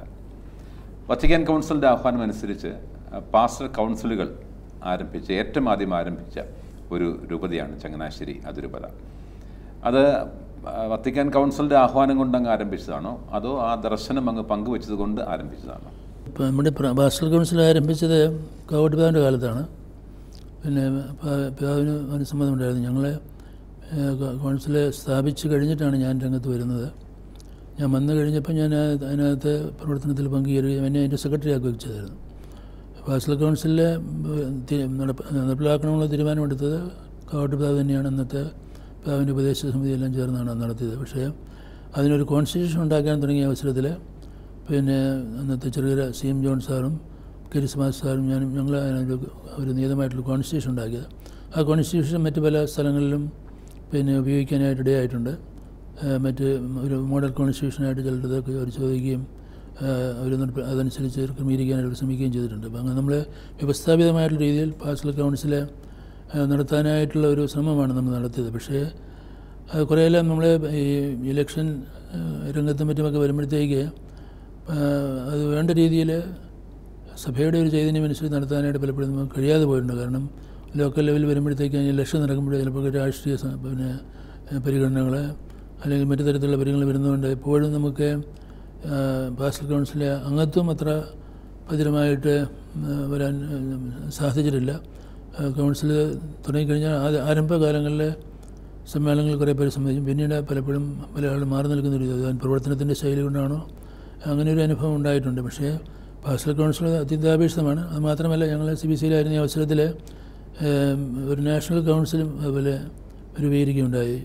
നാഷണൽ ലെവലും ഇങ്ങനെ പ്രതിനിധികളെ വിളിച്ചു കൂട്ടാനും ആശയവിനിമയം നടത്താനും തീരുമാനമെടുക്കാനുമായിട്ടുള്ള ശ്രമം നടത്തിയിട്ടുണ്ട്. ഇപ്പോൾ സിനഡ് വന്ന ഈ അവസരത്തിൽ നമുക്ക് ആർക്കി എപ്പിസ്കോപ്പൽ അസംബ്ലി നമ്മുടെ രൂപതയിൽ നമ്മൾ പാർക്കിൽ അസംബ്ലി വിളിച്ചു കൂട്ടിയിട്ടുണ്ട്. ഇപ്പം 1ാമത്തെയോ 4ാമത്തെയോ അസംബ്ലിയാണ് കഴിഞ്ഞ പ്രാവശ്യം നടന്നത്. അപ്പം അങ്ങനെയുള്ള അതിലൂടെ ചർച്ചകളിലൂടെ ദൈവജനം മുഴുവനായിട്ട് ചേർന്ന് തീരുമാനമെടുക്കുന്നൊരു ശൈലി വളർത്താനായിട്ട് കൗൺസിലിൻ്റെ ഈ നിഗമനങ്ങൾ നമ്മളെ സഹായിച്ചിട്ടുണ്ട്. അതിന് പല ആളുകളും സഹകരിച്ചിട്ടുണ്ട്. ഇപ്പം കരിസുഭാസ് സാറിനെ പോലെ ഒരാൾ പാസ്റ്റർ കൗൺസിൽ ഒക്കെ അടുത്ത കാലം വരെ അംഗങ്ങളായിരുന്നു. അത്രയധികം താല്പര്യം കാണിച്ചിട്ടുള്ള ആളുകളുണ്ട്. പക്ഷേ എല്ലാവരും അതുപോലെ കാണിച്ചെന്ന് പറയാൻ പറ്റില്ല. അങ്ങ് വൈദികരുടെ തുടർ പരിശീലന പരിപാടികൾക്ക് മുൻതൂക്കം കൊടുത്തു എന്ന് കേട്ടിട്ടുണ്ട്. എന്തെല്ലാം ശ്രമങ്ങളാണ് അങ്ങയുടെ ഭാഗത്ത് നിന്ന് ഇക്കാര്യത്തിലുണ്ടായിരിക്കുന്നത്? നമുക്ക് അവരുടെ ആധ്യാത്മികത വളർത്തിയെടുക്കാനായിട്ടാണ് പ്രധാനമായിട്ടും നമ്മൾ ശ്രദ്ധിക്കേണ്ട ഒരു കാര്യം. അതിന് അവരുടെ മന്ത്ലി റിക്കളക്ഷൻ അത് നമ്മൾ നടത്തുക പതിവായിരുന്നു. അതിലൂടെയും നടന്നിട്ടുണ്ട്. കാഞ്ഞിരപ്പള്ളി നമ്മൾ പതിവായിട്ട് നടത്തുമായിരുന്നു. ഇപ്പോഴും കാഞ്ഞിരപ്പള്ളിയിലെ വളരെ ഭദ്രമായിട്ട് നടന്നു പോകുന്നുണ്ട്. അതായത് മാസത്തിലൊരിക്കൽ അവർ ഫൊറോനയിൽ അല്ലെങ്കിൽ കാഞ്ഞിരപ്പള്ളി ആകുമ്പോൾ രണ്ടായിട്ടാണ് ഓടുന്നത്. ഒന്ന് മലയോര പ്രദേശങ്ങളിൽ ഒന്ന് താഴെ കാഞ്ഞിരപ്പള്ളിയായിട്ട് രണ്ടായിട്ട് കൂടിക്കൊണ്ടിരുന്നു. ഇവിടെ ഫൊറോന തലത്തിൽ പോവുകയും ആ വൈദിക സമ്മേളനം നടത്തുന്നതിൽ മെത്രാന്മാർ എപ്പോഴും ഉണ്ടായിരിക്കണമെന്നൊരു നിഷ്ഠയാണ് നമ്മൾ പുലർത്തിയിട്ടുള്ളത്. സാധാരണയായിട്ട് പിതാക്കന്മാർ ആദ്യം ഒരു ധ്യാനത്തിനായിട്ടുള്ള വിഷയം കൊടുക്കും. അത് കഴിഞ്ഞിട്ട് ധ്യാനവും പ്രാർത്ഥനയും, അത് കഴിഞ്ഞിട്ട് അച്ഛന്മാർ ഏതെങ്കിലും അജപാലപരമായിട്ടുള്ള കാര്യങ്ങളെക്കുറിച്ചുള്ള ഒരു പ്രബന്ധം ചർച്ചയ്ക്കായിട്ട് അവതരിപ്പിക്കും. അത് വെച്ച് കഴിഞ്ഞ് ചർച്ചയും നടത്തി അങ്ങനെ പോകുന്നൊരു പതിവാണ് വാസ്തവത്തിൽ ചങ്ങനാശ്ശേരിയിലും കാഞ്ഞിരപ്പള്ളിയും നമ്മൾ സ്വീകരിച്ചത്. ഇപ്പം ഈ പലതരത്തിലുള്ള തിരക്ക് വെച്ചുകൊണ്ടെല്ലാം ഉച്ചയ്ക്ക് തീർക്കാനുള്ള ഒരു രീതിയിലാണ് പലതും പോകുന്നത് ഞാൻ മനസ്സിലാക്കുന്നു. എങ്കിലും ഇതൊരു കാര്യമാണ്. കാരണം നമ്മളിപ്പോൾ റിഫ്രഷർ കോഴ്സുകൾ ഈ സാങ്കേതിക രംഗത്ത് വരുന്നവർക്ക് പോലും റിഫ്രഷർ കോഴ്സുകൾ വേണം, അല്ലെങ്കിൽ പിന്നീടും തുടർ പരിശീലനം ഉണ്ടാവണമെന്നൊക്കെ നമ്മൾ പറയുന്നതാണ്. അതുപോലെ തന്നെ വൈദികർക്കും സെമിനാരി പരിശീലനം എത്ര ഭദ്രമായാലും പ്രായോഗിക പ്രശ്നങ്ങളുമായിട്ട് നേരിടുമ്പോൾ അവർക്കെങ്ങനെ മുന്നോട്ട് പോകാൻ സാധിക്കുമെന്നതിനെക്കുറിച്ച് ചർച്ച ചെയ്യാനും അതുപോലെ തന്നെ പ്രാർത്ഥനാപൂർവ്വം ഇതിനെ സമീപിക്കാനും എല്ലാം ഇങ്ങനെയുള്ള അവസരങ്ങൾ സഹായിക്കും. അതുകൂടാതെ നമ്മൾ പല അവസരങ്ങളിലായിട്ട് നമ്മുടെ പാസ്റ്റർ സെൻ്ററിലോ അല്ലെങ്കിൽ ധ്യാന കേന്ദ്രത്തിലോ വൈദികരെ വിളിച്ചു കൂട്ടി പ്രത്യേക വിഷയങ്ങൾ പുതിയ വിഷയങ്ങൾ ഒക്കെ ചർച്ച ചെയ്യാനായിട്ട് അങ്ങനെ കോഴ്സുകൾ നടത്തുന്നുണ്ട്. പക്ഷേ എല്ലാവരും അതിൽ സംബന്ധിക്കുമെന്ന് പറയാൻ സാധിക്കില്ല. എല്ലാവരും ക്ഷണിക്കും, പക്ഷേ എല്ലാവരും വന്നിരിക്കില്ല. പക്ഷേ അതുവഴിയായിട്ട് കുറേ പേർക്ക് നമ്മുടെ ഓരോ സമീപകാലത്തെ പ്രശ്നങ്ങളെ മനസ്സിലാക്കാനും അതിനെ റെസ്പോണ്ട് ചെയ്യാനായിട്ടൊക്കെ നമുക്ക് സാധിക്കുന്നുണ്ട്. ഇപ്പോൾ ഇങ്ങനെ 2-3 കാര്യങ്ങളാണ്. പിന്നെ നമ്മൾ പഠനത്തിനായിട്ട് കൂടുതൽ ആളെ അയക്കുന്നുണ്ട്. മണ്ഡലത്തിൽ കൂടുതൽ ആളെ അയക്കുന്നുണ്ട്. അവർ പിന്നെ സെമിനാരികളായിരിക്കും, അല്ലെങ്കിൽ മറ്റിടങ്ങളിൽ പ്രവർത്തിക്കാനും അങ്ങനെ കൂടുതൽ മാർഗ്ഗദർശനം നമ്മളെ വൈദികരെ പ്രാപ്തരാക്കാനായിട്ട് ഉപരിപഠനത്തിനായിട്ട് നമ്മൾ കൂടുതലായിട്ട് ഇപ്പോൾ സഹായിക്കാറുണ്ട്. അങ്ങയെ കുറച്ചൊക്കെ അടുത്തറിയാവുന്ന ഒരു വ്യക്തി എന്നുള്ള നിലയിൽ, അങ്ങയുടെ സ്നേഹം ഏറെ അനുഭവിച്ചിട്ടുള്ള ഒരു വ്യക്തി എന്നുള്ള നിലയിൽ എനിക്കറിയാവുന്ന ഒരു വലിയ സത്യം, ഈ പാർശ്വവൽക്കരിക്കപ്പെട്ടിരിക്കുന്ന ആൾക്കാർ, പ്രത്യേകിച്ച് സാമ്പത്തികമായി പാർശ്വവൽക്കരിക്കപ്പെട്ടിരിക്കുന്ന ആൾക്കാരോടുള്ള അങ്ങയുടെ കരുണയാണ്. അങ്ങ് ചങ്ങനാശ്ശേരി അതിരൂപതയിൽ ആരംഭിച്ച കാരുണ്യ പ്രവർത്തനങ്ങൾ, അങ്ങ് തുടക്കമിട്ട കാരുണ്യ പ്രവർത്തനങ്ങൾ എന്തൊക്കെയാണ്? ആദ്യമായിട്ട് ഞാൻ നേരത്തെ സൂചിപ്പിച്ചതുപോലെ അന്നിവിടെ എൻ്റെ പട്ടം സ്വീകരിച്ചു കഴിഞ്ഞിട്ട് ഇവിടെ റോമിലും തിരിച്ചു വന്ന അവസരത്തിൽ ആഘോഷങ്ങളൊന്നും ഇല്ലാതെ നമ്മളൊരു ജീവകാരുണ്യ നിധി ആരംഭിക്കുകയുണ്ടായി. പിന്നെ അതിനെ തുടർന്ന് ഞാൻ എല്ലാ മാസങ്ങളിലും മധ്യസ്ഥനിലെ പാവങ്ങൾക്ക് വേണ്ടി ഇന്നൊരു കോളം എഴുതുമായിരുന്നു. ഞാൻ ഇവിടുന്ന് പോകുന്നവരെ അങ്ങനൊരു കോളം ഉണ്ടായിരുന്നു. കാരണം എല്ലാ ഇടവുകളെയും പ്രോത്സാഹിപ്പിക്കാനും അവർക്ക് വേണ്ടിയിട്ടുള്ള നിധിയുടെ പിരിവിൽ അവരെ പ്രചോദിപ്പിക്കാനെല്ലാമായിട്ട് അങ്ങനെ ലേഖനങ്ങൾ എഴുതിക്കൊണ്ടിരുന്നു. പിന്നെ ഇങ്ങനെയുള്ള പ്രസ്ഥാനങ്ങളാണ് ഈ നമ്മുടെ സോഷ്യൽ സർവീസ് ഡിപ്പാർട്ട്മെൻറ്റിൻ്റെ വളർച്ചയ്ക്കായിട്ട് കുറേയെല്ലാം ഇടപെടാൻ കഴിഞ്ഞിട്ടുണ്ട്. അതുപോലെ തന്നെ ഈ ദളിത് പ്രസ്ഥാനത്തിന് പിന്തുണ കൊടുക്കാനായിട്ട് കഴിഞ്ഞിട്ടുണ്ട്. പിന്നെ ഈ ഡിഫറൻഷ്യൽ എബിലിറ്റിയുള്ള കുട്ടികൾക്ക് വേണ്ടിയിട്ടുള്ള പ്രസ്ഥാനങ്ങൾ, പിന്നെ ഭവന നിർമ്മാണം, ഗവൺപിതാവിൻ്റെ ഒരു വലിയ സംരംഭമായിരുന്നു ഭവന നിർമ്മാണം എന്നുള്ളത്. അത് കഴിയുന്നത്തോളം പ്രോത്സാഹിപ്പിക്കാനായിട്ട് നമ്മൾ ശ്രമിച്ചിട്ടുണ്ട്. പല ഇടവുകളിലും വീടുകൾ അങ്ങനെ ഉണ്ടായിട്ടുണ്ട്. പിന്നെ നമ്മുടെ ഈ സോഷ്യൽ സർവീസായിട്ട് ലഘുനിക്ഷേപ പദ്ധതി, ഒരു സ്വാശ്രയ സംഘങ്ങൾ, അതെല്ലാം വെളിപ്പെടുത്തിക്കൊണ്ട് പോകാനായിട്ട് സാധിച്ചിട്ടുണ്ട്. പക്ഷേ അതെല്ലാം പ്രവർത്തിക്കുന്ന ആളുകളുടെ ഒരു ഇനിഷ്യേറ്റീവ്, അതായത് ഒരു കാലത്ത് ഇവിടെ വടക്കേമുള്ളച്ചൻ അദ്ദേഹം വളരെ ഇനിഷ്യേറ്റീവ് ഉള്ള ആളായിരുന്നു. പിന്നീട് ഇങ്ങനെ വന്ന സോഷ്യൽ സർവീസ് ഡയറക്ടേഴ്സും ഇങ്ങനെയുള്ള രംഗങ്ങളിൽ പ്രവർത്തിക്കാനായിട്ട് ശ്രമിച്ചിട്ടുണ്ട്. അതുവഴിയായിട്ട് പല ആളുകൾക്കും തൊഴിൽ കൊടുക്കാനായിട്ട് ഒരു കാലത്ത് നമ്മളെ യുവദീപ്തിയിൽ പോലും തൊഴിൽ പരിശീലനം അതിന് പ്രാധാന്യം നൽകിയായിരുന്നു. അതുവഴിയായിട്ടാണ് നമ്മൾ കോപ്റ്റാക്ക് പോലെയുള്ള സംരംഭങ്ങൾ ആരംഭിച്ചത്. പല ആളുകൾക്ക് തയ്യൽ പഠിക്കാനും അവരെ വീട്ടിൽ നിന്ന് ചെയ്യാം. പിന്നീട് അവരെ ഇവിടെ ഗാർമെൻറ്റ്സ് ഉണ്ടാക്കാനായിട്ട് ഇവിടെ നിയോഗിച്ചുകൊണ്ട് ഇവിടുത്തെ ജോലിയും പിന്നെ അങ്ങനെയുള്ള മറ്റ് സ്ഥലങ്ങളിൽ ജോലി തേടാനും ഒക്കെ ഉള്ളൊരു സൗകര്യം ഉണ്ടാക്കിയത് ഇങ്ങനെയുള്ള ചില തൊഴിൽ സംരംഭങ്ങളിലൂടെയാണ്. വാസ്തവത്തിൽ ഇന്നും നമ്മൾ പൊതുസമൂഹത്തെ നോക്കിയാലും ഇങ്ങനെയുള്ള തൊഴിൽ പരിശീലനവും സ്വയം സംരംഭങ്ങളെ പ്രോത്സാഹിപ്പിക്കുന്ന പദ്ധതികളുമൊക്കെയാണ് നമ്മുടെ പുരോഗതിയുടെ മാർഗങ്ങളായിട്ട് രാഷ്ട്രം പോലെടുത്ത് കാട്ടുന്നത്.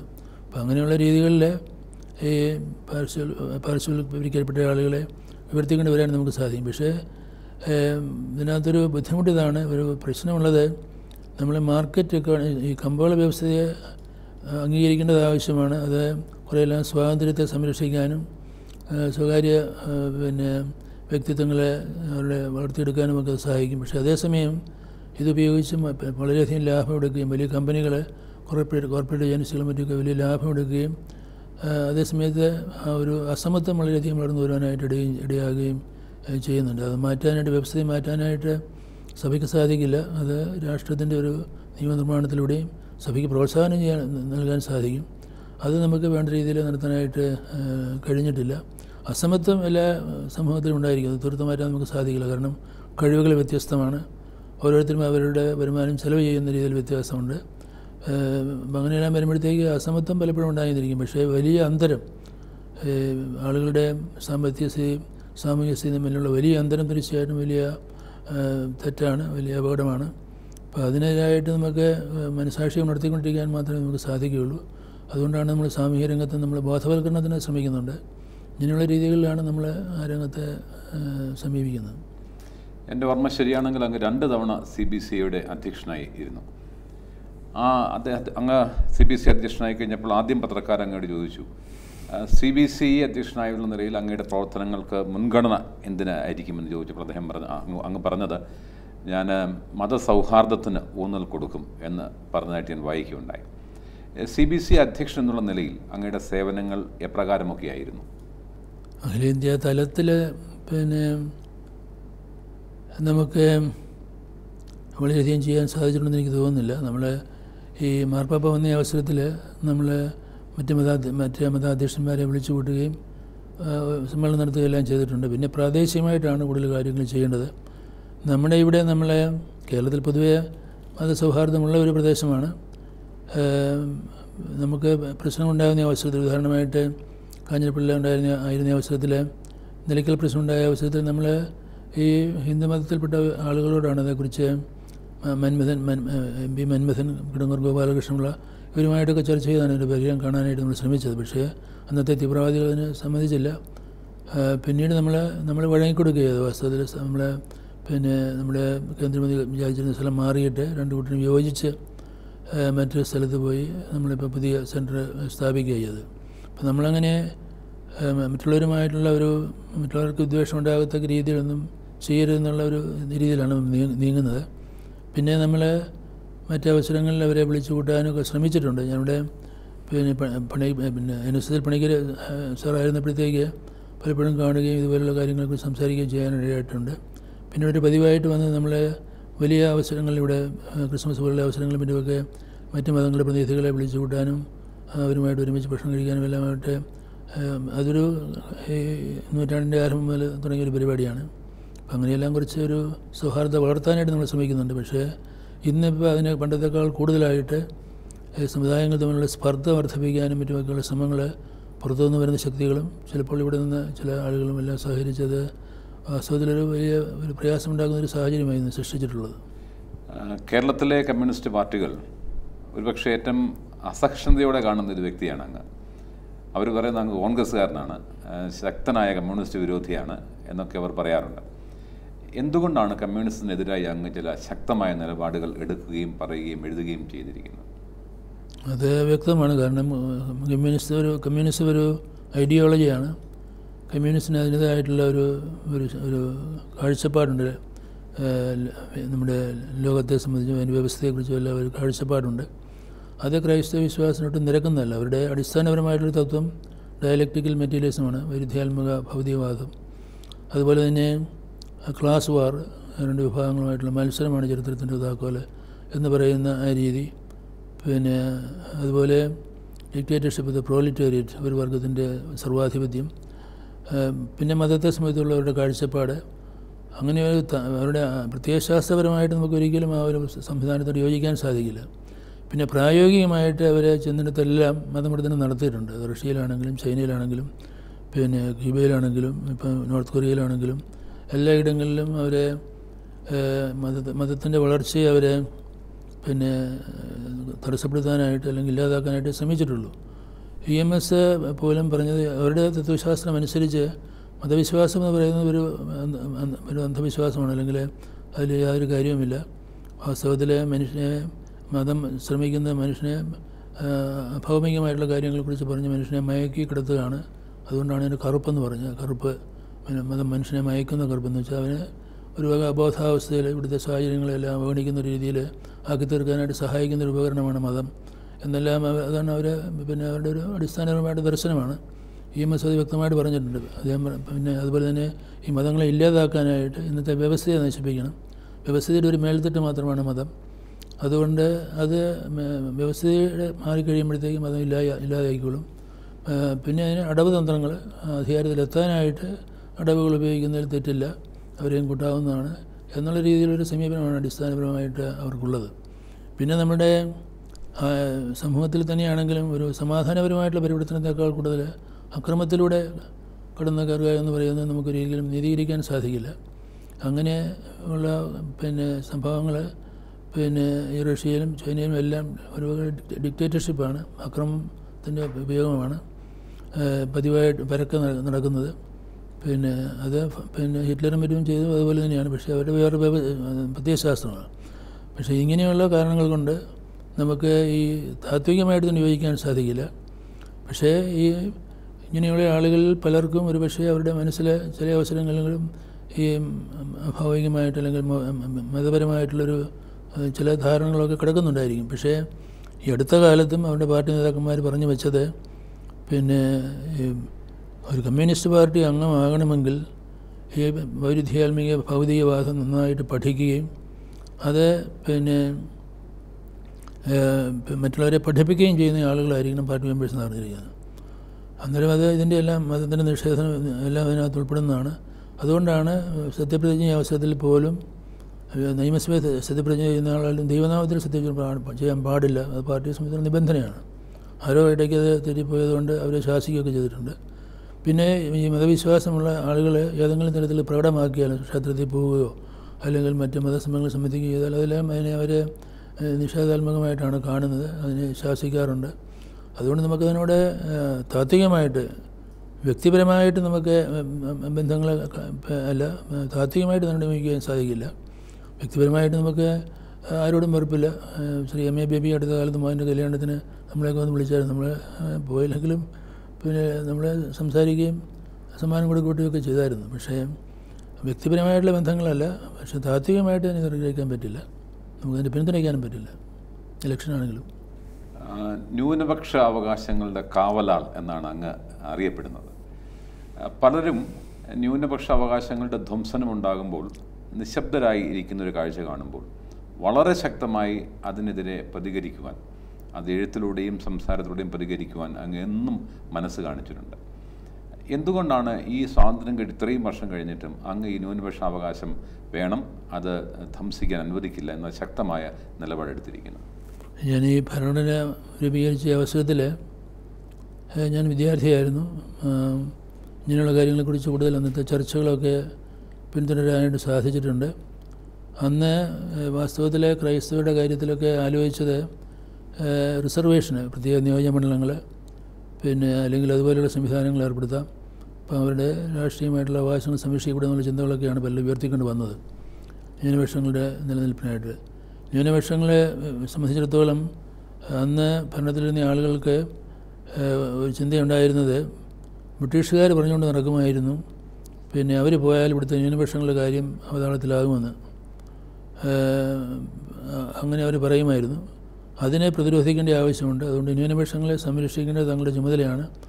മാത്രമല്ല ഈ ന്യൂനപക്ഷ പ്രശ്നം ഒരു അന്താരാഷ്ട്ര പ്രശ്നവും കൂടിയായിരുന്നു. അതായത് നേഷൻ സ്റ്റേറ്റ്സ് എന്ന് പറയുന്നത് 18-ാം നൂറ്റാണ്ട് അവസാനം 19-ാം നൂറ്റാണ്ടിലൊക്കെ രൂപം കൊണ്ട് നേഷൻ സ്റ്റേറ്റ്സിലെല്ലാം മൈനോറിറ്റീസ് ഉണ്ടായിരുന്നു. പലതും എത്നിക് മൈനോറിറ്റീസ് അല്ലെങ്കിൽ ലിംഗ്വിസ്റ്റിക് മൈനോറിറ്റീസ് ആയിരുന്നു. അതുകൊണ്ട് അവരുടെ സംരക്ഷണം എന്ന് പറയുന്നത് ഒരു വലിയൊരു അവകാശവാദത്തിന് ഇടയാക്കിയ കാര്യമാണ്. ഇൻ്റർനാഷണൽ കോർട്ട് ഓഫ് ജസ്റ്റിസ് ആ കാര്യങ്ങൾ ന്യൂനപക്ഷങ്ങളുടെ അവകാശങ്ങൾ സംരക്ഷിക്കാനായിട്ട്, അവരുടെ നിലനിൽപ്പിന് ആവശ്യമായിട്ടുള്ള കാര്യങ്ങൾ സംരക്ഷിക്കാനായിട്ട് ഇൻ്റർനാഷണൽ കോർട്ടൊക്കെ ഇടപെട്ടിട്ടുണ്ട്. അപ്പോൾ അങ്ങനെയുള്ള ചരിത്രങ്ങളെല്ലാം മനസ്സിലുണ്ടായിരുന്നതുകൊണ്ട് ഈ ഭരണഘടനയുടെ രൂപീകരണത്തിൻ്റെ അവസരത്തിൽ അതേക്കുറിച്ച് ശ്രദ്ധിക്കുമായിരുന്നു. അവിടെ സർദാർ പട്ടേലും മറ്റുമൊക്കെ ഹിന്ദുക്കളാണ്. പക്ഷേ അവർക്ക് അന്നത്തെ പാകിസ്ഥാൻ്റെ വിഭജനമെല്ലാം വന്നതുകൊണ്ട് ന്യൂനപക്ഷങ്ങളെ പ്രകോപിപ്പിക്കാനിടയാക്കരുത് എന്നുള്ള ചിന്തയുണ്ടായിരുന്നു. അതുകൊണ്ട് അതുപോലെ തന്നെ നമ്മുടെ കൂട്ടത്തിൽ നിന്ന് ഈ സംവരണമൊന്നുമല്ല ആവശ്യം, വിദ്യാഭ്യാസ രംഗത്ത് നമുക്ക് അവകാശങ്ങൾ സംരക്ഷിക്കപ്പെടാൻ സാധിക്കണമെന്നുള്ള നിലപാടെടുക്കുകയുണ്ടായി. പട്ടേലിനെ സംബന്ധിച്ചുള്ള കാഴ്ചപ്പാട് ഇതായിരുന്നു. ബ്രിട്ടീഷുകാരിങ്ങനെ പറയുന്നു, പക്ഷേ നമ്മളാണ് അത് തെളിയിച്ചു കൊടുക്കേണ്ടത്, നമ്മളിവിടുത്തെ ന്യൂനപക്ഷങ്ങളെ സംരക്ഷിക്കുന്നവരാണ്, നമ്മളാണ് തെളിയിച്ചു കൊടുക്കേണ്ടത്. അപ്പോൾ അവരുടെ നിലനിൽപ്പിന് ആവശ്യമായിട്ടുള്ള ഒരു കാര്യം എന്നുള്ള നിലയ്ക്കാണ് ഭരണഘടനയിലെ ന്യൂനപക്ഷ അവകാശങ്ങൾ ന്യൂനപക്ഷങ്ങൾക്കും അതുപോലെ തന്നെ ഭാഷാ ന്യൂനപക്ഷങ്ങൾക്കും അവർക്ക് പ്രത്യേകമായിട്ടുള്ള വിദ്യാലയങ്ങൾ സ്ഥാപിക്കാനും അവരുടെ താല്പര്യം വെച്ച് നടത്താനുമുള്ള വ്യവസ്ഥ ചെയ്തത്. ഇത് ഈ രണ്ട് വിഭാഗങ്ങളുടെ നിലനിൽപ്പിന് ഇത് ആവശ്യമാണ്. നമ്മളത് മതപരമായിട്ടുള്ള കാര്യം പറയുമ്പോൾ വർഗീയതയാണെന്ന് തോന്നുന്നു. പക്ഷേ ഭാഷാ ന്യൂനപക്ഷങ്ങൾ, ഇപ്പം കേരളത്തിൽ തമിഴ് ന്യൂനപക്ഷമുണ്ട്. ആ തമിഴ് ന്യൂനപക്ഷത്തിന് ഇവിടെ തമിഴ് പഠിപ്പിക്കുന്ന വിദ്യാലയങ്ങൾ ഇല്ലാതെ പോവുകയാണെങ്കിൽ അവരുടെ തമിഴിൻ്റെ സംസ്കാരം അവർക്ക് നഷ്ടപ്പെടുകയാണ്. തമിഴിലെന്നുള്ള ഒരു നിലപാട് തന്നെ പലപ്പോഴും നഷ്ടപ്പെടാനായിട്ടിടയുണ്ട്. നമ്മൾ പുറത്ത് പോകുന്ന ഇന്ത്യക്കാർ അമേരിക്കയിലോ മറ്റൊക്കെ പോയി താമസിച്ച അവരുടെ കുട്ടികളുണ്ടാകുമ്പോൾ അവരുടെ രണ്ടാമത്തെ തലമുറയോ അതിന് അപ്പുറത്തുള്ള തലമുറയോ വരുമ്പോഴത്തേക്ക് അവരുടെ ഇന്ത്യൻനെസ് എന്ന് പറയുന്നത് ഇല്ലാതാകുകയാണ്. അത് സാധിക്കണമെങ്കിൽ അവർക്ക് അവരുടേതായിട്ടുള്ള വിദ്യാഭ്യാസ സംരക്ഷണം എല്ലാം ഉണ്ടാവണം. അത് പലയിടത്തും സാധിക്കില്ല. അപ്പോൾ അതുപോലെ മതന്യൂനപക്ഷങ്ങളെ സംബന്ധിച്ചിടത്തോളം അവരുടേതായിട്ടുള്ള പരിശീലനം നൽകാനും അവരുടേതായിട്ടുള്ള പൈതൃകം കൈമാറാനും എല്ലാമുള്ള ഒരു സൗകര്യം ഉണ്ടാക്കി കൊടുത്തില്ലെങ്കിൽ അവർ ഇല്ലാതാകുമെന്നുള്ളത് സുപ്രീം കോടതി പോലും വ്യക്തമാക്കിയിട്ടുള്ളത്. അതുകൊണ്ടാണ് ഇത് മൗലിക അവകാശമായിട്ട് പ്രഖ്യാപിക്കാനിടയായത്. എന്ന് വെച്ചാൽ സാധാരണ പാർലമെൻറ്റൊന്നും ഭേദഗതി ചെയ്യാൻ സാധിക്കില്ല. അപ്പോൾ അതിന് ന്യൂനപക്ഷങ്ങൾക്ക് അവരുടെ വിദ്യാലയങ്ങൾ നടത്താൻ, എന്ന് വെച്ചാൽ അവരുടെ, ഞാൻ നേരത്തെ സൂചിപ്പിച്ചതുപോലെ മനുഷ്യരുടെ പരിശീലനത്തിന് വളരെയധികം പ്രാധാന്യമുണ്ട്.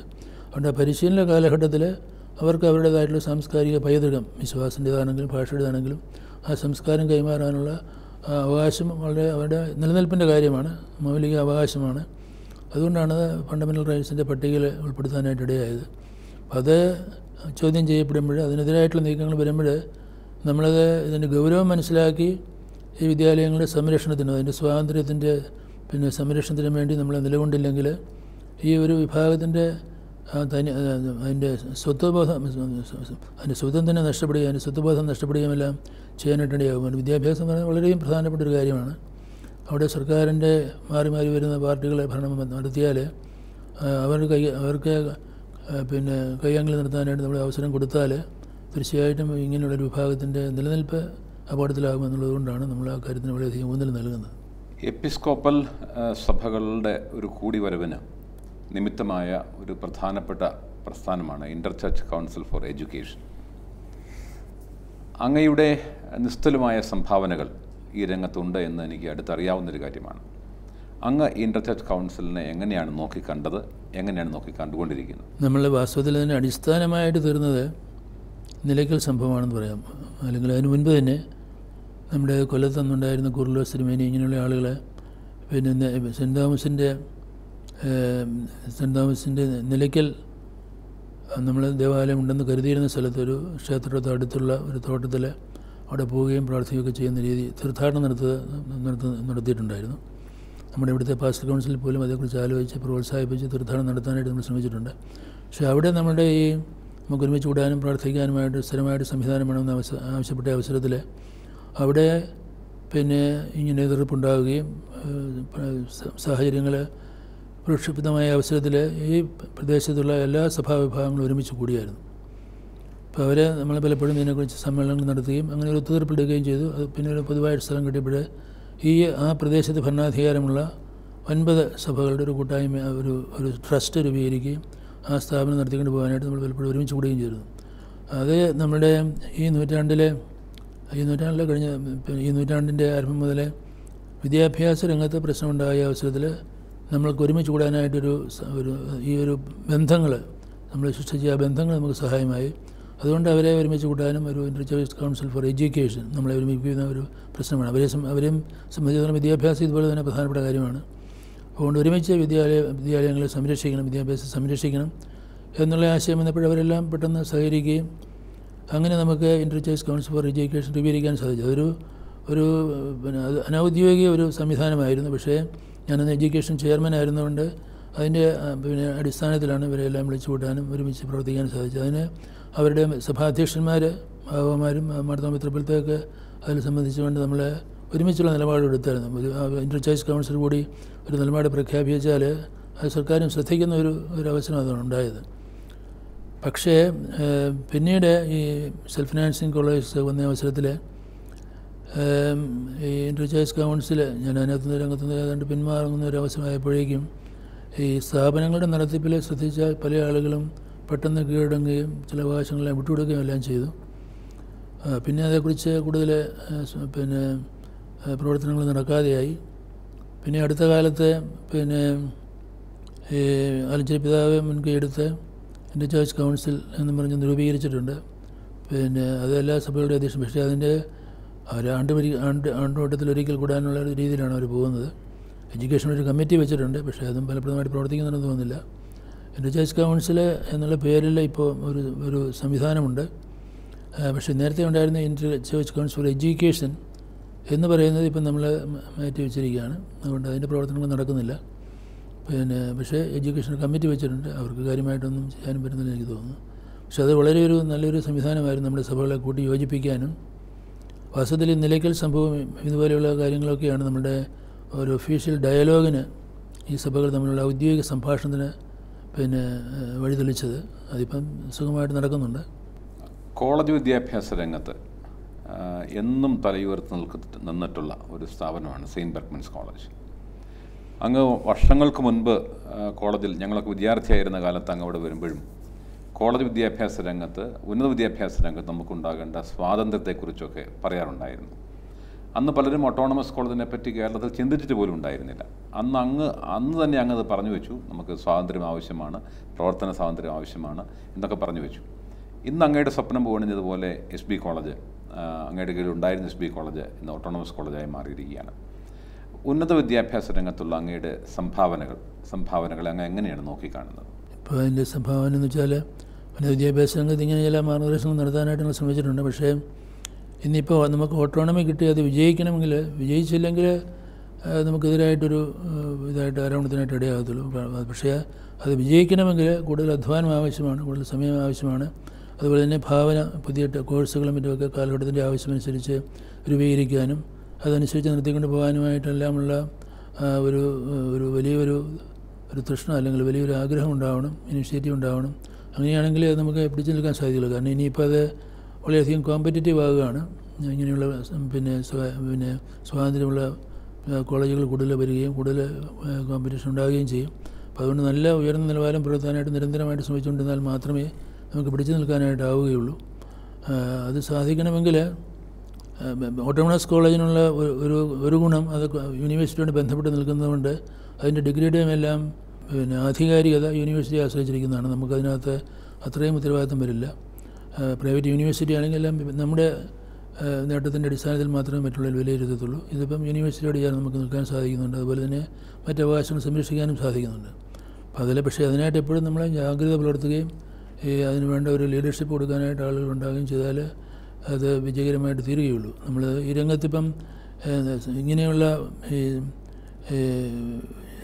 ചില വോളണ്ടറി ഓർഗനൈസേഷൻസ്, മതപരമായിട്ടുള്ള ഓർഗനൈസേഷൻസ് മാത്രമല്ല, ഇപ്പം വലിയ കമ്പനികളും മറ്റുമൊക്കെ ഇതുപോലെയുള്ള സ്ഥാപനങ്ങൾ വലിയ പണം മുടക്കി സ്ഥാപിക്കുകയൊക്കെ ചെയ്യുന്ന അവസരത്തിൽ നമ്മളും നമ്മുടെ വിദ്യാഭ്യാസ സംവിധാനങ്ങൾ അതിൻ്റെ ഗുണമേന്മ വർദ്ധിപ്പിക്കാനും കൂടുതൽ ആധുനിക രീതികൾ പുലർത്താനും എല്ലാം ശ്രമകരമായിട്ടുള്ള കാര്യമാണ്. പക്ഷേ അതിന് കമ്മ്യൂണിറ്റിയുടെ ഒരു പിന്തുണയില്ലാതെയും പറ്റുകയില്ല. നമ്മുടെ രൂപതയുടെ ആരംഭം മുതൽക്ക് തന്നെ പൊതുവിദ്യാഭ്യാസ രംഗത്തും ഉന്നത വിദ്യാഭ്യാസ രംഗത്തും ഗുണനിലവാരം ഉറപ്പുവരുത്തിക്കൊണ്ടുള്ള പ്രവർത്തനത്തിനാണ് നമ്മൾ ഊന്നൽ കൊടുത്തിരുന്നത്. കാലാകാലങ്ങളായിട്ട് അങ്ങനെ തന്നെയാണ്, ഇപ്പോഴും അത് തുടരുകയും ചെയ്യുന്നു. എന്നാൽ ഈ ഒരു വളർച്ചയുടെ ഒരു ഘട്ടത്തിൽ പ്രൊഫഷണൽ വിദ്യാഭ്യാസം സ്വകാര്യ വ്യക്തികൾക്ക് ആ മേഖല തുറന്നിട്ട സമയത്ത് ഇത്രയും വിദ്യാഭ്യാസ സ്ഥാപനങ്ങൾ, സ്കൂളുകളും കോളേജുകളും ഒക്കെ ഉണ്ടായിട്ടും ചങ്ങനാശ്ശേരി അതിരൂപത എന്തുകൊണ്ടാണ് പ്രൊഫഷണൽ വിദ്യാഭ്യാസ രംഗം, ഞാൻ ഉദ്ദേശിക്കുന്നത് മെഡിക്കൽ എഞ്ചിനീയറിംഗ് പോലെയുള്ള പ്രൊഫഷണൽ വിദ്യാഭ്യാസ രംഗത്തേക്ക് എന്തുകൊണ്ടാണ് കടക്കാഞ്ഞത്? എഞ്ചിനീയറിംഗ് കോളേജിൻ്റെ കാര്യം നമ്മൾ ആലോചിച്ചതാണ്.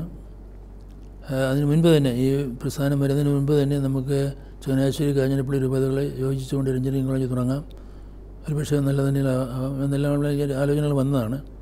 പക്ഷേ ഇങ്ങനെയൊരു സ്വാതന്ത്ര്യം വന്ന അവസരത്തിൽ ഓരോ രൂപതയും അവരവരുടേതായിട്ട് അതേക്കുറിച്ച് ചിന്തിക്കാൻ തുടങ്ങി. നമ്മളിവിടെ കമ്മിറ്റി വെച്ച് പാസ്റ്റർ കൗൺസിലിൻ്റെ കമ്മിറ്റിയൊക്കെ വെച്ച് അതിനെക്കുറിച്ച് ചർച്ച ചെയ്തതാണ്. പക്ഷേ അതിനായിട്ടുള്ള പണം കണ്ടെത്തണം. നമുക്ക് മറ്റു തരത്തിൽ പണം ഉണ്ടാക്കുന്നതിനോട് നമുക്ക് യോജിക്കാൻ സാധിക്കില്ല. അതുകൊണ്ട് നമ്മളത് പണം കണ്ടെത്തണം. അതിന് അത്ര എളുപ്പമല്ല എന്നുള്ള കമ്മിറ്റി റിപ്പോർട്ട് വന്നതുകൊണ്ട് നമ്മൾ മാറ്റി വെച്ചതാണ് എഞ്ചിനീയറിംഗ് കോളേജിനെ സംബന്ധിച്ചോളം. പക്ഷേ ഏതായാലും ഇപ്പോൾ എഞ്ചിനീയറിംഗ് കോളേജ് ധാരാളമായ മറ്റൊരു പരിഗണന ഇതായിരുന്നു. എഞ്ചിനീയറിംഗ് കോളേജുകൾ പലതും അടുത്തുണ്ട്, അതുകൊണ്ടൊരു അതിന് വലിയൊരു ആവശ്യകത വരുന്നില്ല.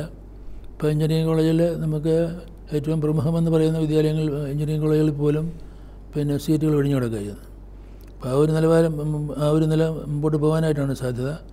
വ്യാഖ്യാനി അവസരത്തിൽ ആദ്യകാലത്ത് പറയുമായിരുന്നു, ഇങ്ങനെയുള്ള പല കോളേജുകൾ തുടങ്ങിക്കോട്ടെ, കുറേ എല്ലാം അടച്ചു പോകും എന്ന് പറഞ്ഞൊരു സ്ഥിതിയിൽ ഇപ്പോൾ എത്തിയിരിക്കുകയാണെന്ന് തോന്നുന്നു.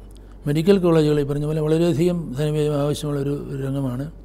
പിന്നെ അത് നമുക്ക് ആലപ്പുഴ മെഡിക്കൽ കോളേജുണ്ട്, കോട്ടയത്ത് മെഡിക്കൽ കോളേജുണ്ട്.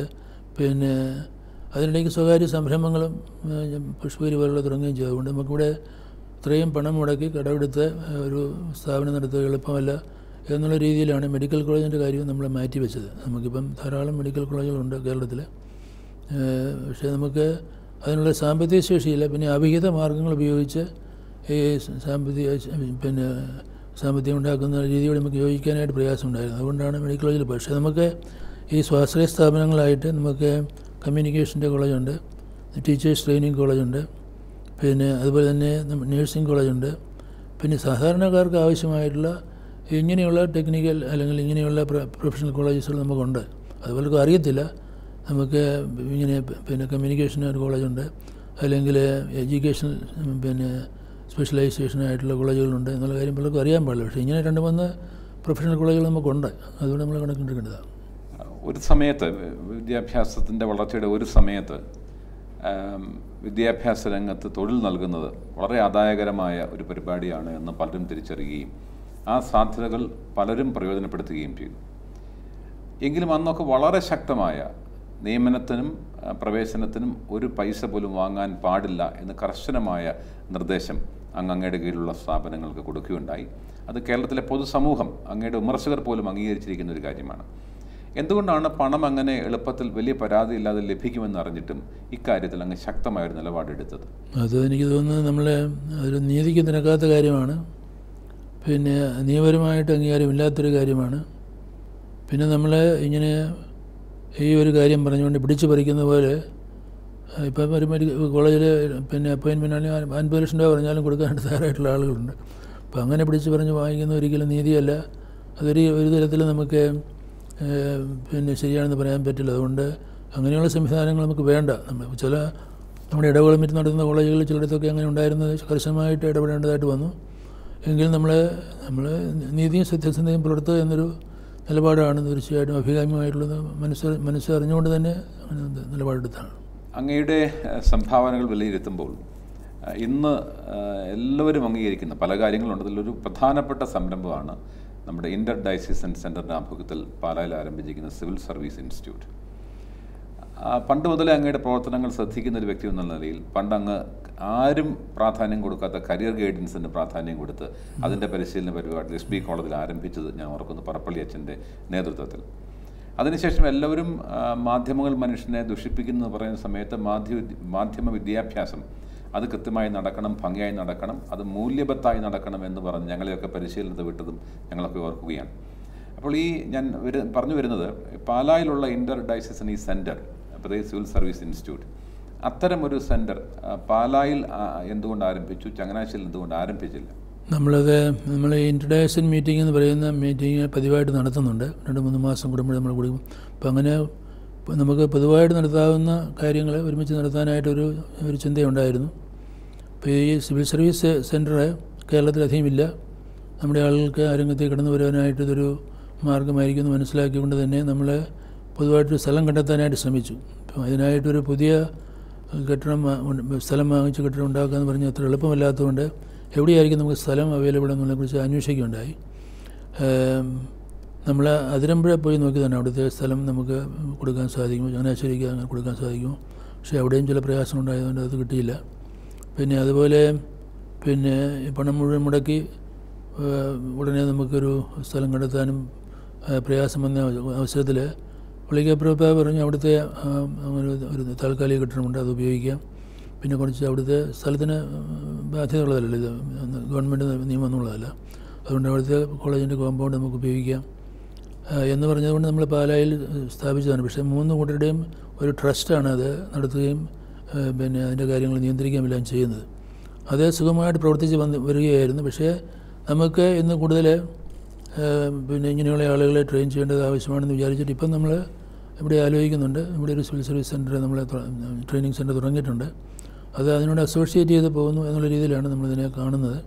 തിരുവനന്തപുരത്ത് നമ്മുടെ ലൂർദ് പള്ളിയിൽ അവിടുത്തെ കെട്ടിടം ഉപയോഗിച്ച് അവിടെ പാലായുടെ ഒരു ബ്രാഞ്ചായിട്ട് അവിടെ നമ്മൾ സിവിൽ സർവീസിൻ്റെ ട്രെയിനിങ് പ്രിലിമിനറി കോഴ്സുകൾ മറ്റുള്ള നടത്തുന്നുണ്ട്. അപ്പോൾ അങ്ങനെ കൂടുതൽ വ്യാപകമായ രീതിയിൽ നടത്താനായിട്ട് നമുക്ക് ചങ്ങനാശ്ശേരിയിൽ ഇപ്പോൾ 2 കേന്ദ്രങ്ങൾ ഇവിടെയും അതുപോലെ തന്നെ തിരുവനന്തപുരത്തും ഇങ്ങനെയുള്ള കോഴ്സുകൾ നടക്കുന്നുണ്ട്. കാഞ്ഞിരപ്പള്ളി അവർ അങ്ങനെ തുടങ്ങി, പക്ഷേ അത് അത്രയധികം മുൻപോട്ട് പോയെന്ന് തോന്നുന്നില്ല. അങ്ങയുടെ അഭിമുഖത്തിൽ അങ്ങ് പല പ്രാവശ്യം ആവർത്തിച്ച് പറഞ്ഞ ഒരു കാര്യമാണ് പരിശീലനത്തിന് കൊടുക്കേണ്ട പ്രാധാന്യം. പിതാക്കന്മാർക്കായി, മാതാക്കൾക്കായി, ഏകസ്ഥർക്കായി അങ്ങ് ചില പരിശീലന പരിപാടികൾ തുടങ്ങി വെച്ചു എന്ന് മനസ്സിലാക്കിയിട്ടുണ്ട്. ആ രംഗത്തുള്ള അങ്ങയുടെ സംഭാവനകൾ, അങ്ങ് നേതൃത്വം കൊടുത്ത സംഭാവനകൾ എന്തൊക്കെയാണ്? ചങ്ങനാശ്ശേരിയിലെ ഈ മാതൃജ്യോതി എന്നുള്ള മാസിക മാതൃജ്യോതി സംഘടനയും അതുപോലെ തന്നെ പിതൃവേദിയും രൂപീകരിച്ച് ആലഞ്ചലിച്ചന് ഇവിടെ ഡയറക്ടറായിരുന്ന അവസരത്തിലാണ്. അന്ന് ഞാൻ കാഞ്ഞിരപ്പള്ളിയാണ്. പക്ഷേ അതുപോലെ നമ്മളെ കാഞ്ഞിരപ്പള്ളി നമ്മളെ രൂപീകരിക്കുകയുണ്ടായി. അത് ഈ കുടുംബത്തിൻ്റെ ഭദ്രതയ്ക്ക്, കുട്ടികളുടെ പരിശീലനത്തിന് ഇങ്ങനെയുള്ള സംവിധാനങ്ങളിലൂടെ നമുക്ക് പ്രചോദനം നൽകാൻ സാധിക്കും, അവരെ പ്രാപ്തരാക്കി തീർക്കാൻ സാധിക്കും. വാസ്തവത്തിൽ ഇന്നത്തെ കുട്ടികൾക്ക് മാധ്യമങ്ങളുടെ ലോകത്തിലും അതുപോലെ തന്നെ ഇന്നത്തെ ആധുനിക സാഹചര്യങ്ങളിലെല്ലാം കഴിയുന്ന കുട്ടികൾക്ക് ആവശ്യമായിട്ടുള്ളൊരു ഡയറക്ഷൻ കൊടുക്കാനായിട്ട് അല്ലെങ്കിൽ ആവശ്യമായിട്ടുള്ള പരിശീലനം നൽകാനായിട്ട് മാതാപിതാക്കൾ പലപ്പോഴും അപര്യാപ്തരാണ്. അവർ വരുത്തുന്ന സംശയങ്ങൾ നമ്മളോട് പറയാനാവാം, അല്ലെങ്കിൽ പിന്നെ ഇങ്ങനെയുള്ള വിദ്യകളെ കൈകാര്യം ചെയ്യാൻ പഠിപ്പിക്കാനായിട്ടൊക്കെ ആണെങ്കിലും അവർക്ക് പിന്നെ അതിനുള്ള കഴിവ് ഇല്ലാതെ പോകുന്നു, അല്ലെങ്കിൽ സമയമില്ലാതെ പോകുന്നു. അങ്ങനെ വരുന്നതുകൊണ്ട് പിതാക്കളുടെയും സംഘടനകളും പ്രസ്ഥാനങ്ങളും ഉണ്ടാവുകയാണെങ്കിൽ അതിലൂടെ ഇവരെ പര്യാപ്തരാക്കി തീർക്കാം. അവർക്ക് വേണ്ടതായിട്ടുള്ള പരിശീലനം കൊടുത്താൽ കുട്ടികളെ ആ രീതിയിൽ കൂടുതൽ നിറവിൽ നയിക്കാനായിട്ട് സാധിക്കുമെന്നൊരു ചിന്തയിലാണ് വാസ്തവത്തിൽ ഇങ്ങനെയുള്ള സംഘടനകൾ ഉണ്ടായത്. അതിൻ്റെ പ്രവർത്തനങ്ങൾ, അതിനകത്തുള്ള ഭാഗഭാഗിത്വം ഇതാണ്. നമ്മൾ ഓരോ ഇടവകയിലും ആളുകൾ താല്പര്യമനുസരിച്ചാണ് അതിൻ്റെ ഭാഗഭാഗിത്വം ഉണ്ടാകുന്നത്. അതനുസരിച്ച് ഏറ്റക്കുറച്ചിലുകൾ പല ഇടവകളിലും ഉണ്ടാകും. പക്ഷേ നല്ലൊരു മാർഗ്ഗമാണ് മാതാപിതാക്കളെ ഇതുപോലെ പര്യാപ്തരാക്കി തീർക്കുകയാണെങ്കിൽ നമ്മൾ കുട്ടികൾക്ക് വിശ്വാസമുള്ള ഗൈഡ്സായിട്ട് അല്ലെങ്കിൽ അവർക്ക് മാർഗ്ഗദർശനം നൽകുന്ന ആളുകളായിട്ട് അവർ തീരണമെങ്കിൽ അവർക്ക് ഇന്നത്തെ സാഹചര്യങ്ങളെക്കുറിച്ചും പിന്നെ വിശ്വാസത്തെക്കുറിച്ചും എല്ലാം ശരിയായിട്ടുള്ള അവബോധം ഉണ്ടാവണം. അതിനുള്ള പ്രാപ്തി, അത് കൈമാറ്റം ചെയ്യാനുള്ള പ്രാപ്തി ഉണ്ടാവണം. അതിനുള്ള അവർ പരിശീലനം നൽകാനായിട്ടാണ് വാസ്തവത്തിൽ ഈ സൺഡേ 2-3 പ്രസ്ഥാനങ്ങൾ ഉദ്ദേശിക്കപ്പെട്ടുള്ളത്. പിന്നെ അതിന് സഹായകരമായിട്ട് മാസികകൾ, കുടുംബജ്യോതി ഇങ്ങനെയുള്ള മാസികകളും ഒക്കെ അതിനായിട്ട് തുടങ്ങിയ ആ രീതിയിലാണ്. അങ്ങേക്ക് ഞാൻ ആദ്യം സൂചിപ്പിക്കുകയുണ്ടായി ധാരാളം വിശേഷണങ്ങളുണ്ട് എന്ന്. ചിന്തിക്കുന്ന പിതാവ്, വായിക്കുന്ന പിതാവ് എന്ന് തുടങ്ങി ധാരാളം വിശേഷണങ്ങൾ അങ്ങേക്ക് ചാർത്തി തന്നിട്ടുണ്ട്. അങ്ങ് ധാരാളം വായിക്കുന്നുവെന്ന് മനസ്സിലാക്കുവാനും സാധിച്ചിട്ടുണ്ട്. പ്രസിദ്ധീകരണങ്ങൾക്ക് നമ്മുടെ ജീവിതത്തിൽ ഉണ്ടാകുന്ന സ്ഥാനത്തെക്കുറിച്ചുമൊക്കെ അങ്ങ് തികച്ചും ബോധ്യവാനാണ്. അങ്ങയുടെ കാലത്ത് ഈ രൂപതയിൽ ആരംഭിച്ച പ്രസിദ്ധീകരണങ്ങൾ എന്തൊക്കെയാണ് എന്ന് ഓർമ്മയിൽ നിന്ന് എടുക്കാൻ പറ്റുമോ അങ്ങേക്ക്? ഇവിടുത്തെ മതബോധന വകുപ്പുമായിട്ട് നേരത്തെ മുതൽ സെമിനാരിയിലായിരുന്നപ്പോൾ മുതൽ നമുക്ക് കുറേയെല്ലാം ബന്ധം ഉണ്ടായിരുന്നു, നൈക്ലച്ചനുമൊക്കെയായിട്ട്. ആ കാലത്ത് തുടങ്ങിയതാണ് കതിരളി. പിന്നീട് ഞാൻ ഇവിടെ പിന്നെ വൈദികനായിട്ട് വന്നില്ല, ഓക്സിലറി ബിഷപ്പായിട്ട് വന്ന അവസരത്തിലാണ് ഈ വോയിസ് ഓഫ് ദ ചർച്ച് എന്ന് പറഞ്ഞൊരു പ്രസിദ്ധീകരണം തുടങ്ങിയായിരുന്നു. അതായത് വത്തിക്കാനിലെ മുഖപത്രം, ഒബ്സർവറ്റോറി റൊമാനയിൽ വരുന്ന പ്രധാനപ്പെട്ട ഡോക്യുമെൻറ്റ്സ് നമുക്കിവിടെ ആളുകൾക്ക് ലഭ്യമാക്കണമെന്ന് ഉദ്ദേശിച്ചാണ് വോയിസ് ഓഫ് ദ ചർച്ച് എന്ന് പറഞ്ഞൊരു പ്രസിദ്ധീകരണം നമ്മൾ ആരംഭിക്കുകയുണ്ടായി. അപ്പോൾ അത് നമ്മൾ കുറച്ച് നാൾ നടത്തിക്കൊണ്ടിരുന്നു. പക്ഷേ ആ അവസരത്തിലാണ് പിന്നീട് ബോംബെയിലെ സെൻറ്റ് പോൾസ് ഇൻസ്റ്റിറ്റ്യൂട്ട് അവരുടെ വകയായിട്ട് പേത്രൂസ് എന്ന് പറഞ്ഞൊരു മാസിക ഇതുപോലെ തന്നെ ഈ രംഗത്ത് പ്രവർത്തനം ആരംഭിച്ചു. അപ്പോൾ അവർക്ക് റോമുമായിട്ടുള്ള കോണ്ടാക്റ്റ് ഉണ്ട്, അവർക്ക് പെട്ടെന്ന് കാര്യങ്ങൾ ചെയ്യാൻ സാധിക്കുന്നുണ്ട്. അവരും ഇതുപോലെ തന്നെ റോമൻ ഡോക്യുമെൻറ്റ്സെല്ലാം ഉൾപ്പെടുത്തിച്ചുകൊണ്ടാണ് ഈ പേത്രൂസ് പ്രസിദ്ധീകരിച്ചത്. അപ്പോൾ അതുകൊണ്ട് വോയിസ് ഓഫ് ദ ചർച്ച് പിന്നീട് അങ്ങ് നിന്നുപോയി. പിന്നീടുള്ള പ്രസിദ്ധീകരണം നമുക്ക് മതബോധന വകുപ്പിൻ്റെ വകയായിട്ട് മറ്റ് കതിരൊള്ളി നേരത്തെ ഉണ്ടായിരുന്നതാണ്. മറ്റ് പ്രസിദ്ധീകരണം പിന്നെ വിദ്യാനികേതൻ്റെ ആഭിമുഖ്യത്തിലാണ് ഇപ്പോഴേ വിശ്വാസ, അത് പിതാവിൻ്റെ കാലത്ത് പിതാവിൻ്റെ തുടങ്ങിയതാണ്. സത്യദർശനമാല എന്ന് പറഞ്ഞ പിതാവ് തുടങ്ങി. പക്ഷേ ഇപ്പോൾ സത്യദർശനം എന്ന് പറഞ്ഞുള്ള മാസിക, പിന്നെ കുടുംബജ്യോതിസ് നേരത്തെ തുടങ്ങിയതാണ്, അച്ഛൻ്റെ കാലത്ത് തുടങ്ങിയതാണ്. അപ്പോൾ അതിനകത്ത് പുതുതായിട്ട് ഞാനങ്ങനെ പ്രസിദ്ധീകരണം കൂടുതലായിട്ട് ഇറങ്ങിയിട്ടില്ല. മാധ്യമ രംഗം അങ്ങേക്ക് എന്നും ശ്രദ്ധയുള്ള ഒരു മേഖലയായിരുന്നു. അത് പിന്നീട് മാധ്യമ പഠനത്തിലേക്ക് വന്നു. ഒരുപക്ഷെ ആ ഒരു ദർശനത്തിൻ്റെ ഭാഗമായിട്ടായിരിക്കണം കുരിശുമൂട്ടിൽ saint Joseph college of communication ആരംഭിച്ചത്. ഇത്തരമൊരു പ്രസ്ഥാനം അങ്ങ് ആരംഭിക്കണമെന്ന് നിർദ്ദേശം കൊടുക്കുമ്പോൾ അതിനെപ്പറ്റി ആലോചിച്ചപ്പോൾ അങ്ങയുടെ മനസ്സിലുണ്ടായിരുന്ന ചിന്തകൾ എന്തൊക്കെയായിരുന്നു? ഒന്നാമത് നമ്മുടെ മാധ്യമ പ്രവർത്തകർക്ക് ധാർമ്മിക ബോധവും അതുപോലെ തന്നെ വിശ്വാസത്തിൻ്റെ ഒരു ദർശനമൊക്കെ ഉണ്ടാകണമെന്നുള്ള ചിന്തയുണ്ടായിരുന്നു. ഞാൻ വാസ്തവത്തിൽ കാഞ്ഞിരപ്പള്ളിയിലായിരുന്ന ഈ അവസരത്തിലാണ് ഇതേക്കുറിച്ച് ആദ്യമായിട്ട് തന്നെ ഒരു നടപടി എടുത്തത്. അതായത് അന്ന് അവിടെ നമ്മുടെ കല്ലുകളത്തിലച്ഛനെ ഒരു ജൂനിയർ കല്ലുകൾ അച്ഛനുണ്ട്, അച്ഛൻ അവിടെ ഉണ്ടായിരുന്നു. അപ്പോൾ അച്ഛനെ പ്രത്യേകമായിട്ട് അമേരിക്കയിൽ പഠിപ്പിക്കാൻ വിട്ടായിരുന്നു, കമ്മ്യൂണിക്കേഷൻ പഠിപ്പിക്കാനായിട്ട് വിട്ടായിരുന്നു. എന്നിട്ട് കാഞ്ഞിരപ്പള്ളി ഒരു സെൻറ്ററും ഉണ്ടാക്കിയായിരുന്നു. പക്ഷേ അന്ന് ആ കാലത്ത് അതൊരു റെക്കോർഡിംഗ് സെൻറ്ററും അതുപോലെയുള്ള മറ്റു രീതിയിലാണ് അത് പോയിക്കൊണ്ടിരുന്നത്, നാടകം ഇങ്ങനെയുള്ള കാര്യങ്ങളാണ് പോയിക്കൊണ്ടിരുന്നത്. ഇവിടെ വന്നു കഴിഞ്ഞപ്പോഴത്തേക്ക് കുറച്ചുകൂടെ ഈ സാങ്കേതികവിദ്യ ഉപയോഗിച്ച് തുടങ്ങാനായിട്ടാണ് നമ്മളെ എഴുത്തുകാരൻ അച്ഛനെ, നമ്മളെ തോമസ് അച്ഛനെ ഇതിനായിട്ട് ചുമതലപ്പെടുത്തിയത്. പക്ഷേ അദ്ദേഹത്തിന് വലിയ കോമ്പറ്റൻസ് ഇല്ലായിരുന്നു. അദ്ദേഹം ഇങ്ങനെ മറ്റു കാര്യങ്ങൾ അന്വേഷിച്ച് കണ്ടുപിടിച്ച് ചെയ്യുന്നതായിരുന്നു. അദ്ദേഹത്തെയാണ് നമ്മൾ SP കോളേജിൻ്റെ താഴെയുള്ള അവിടെ ഒരു കെട്ടിടം കൊടുക്കുകയും അവിടെ അതിൻ്റെതായിട്ടുള്ള പ്രവർത്തനങ്ങൾ നടത്താനായിട്ട് നമ്മളെ നിർദ്ദേശിക്കുകയും ചെയ്തു. പക്ഷേ അത് അത്ര വിജയമായില്ല.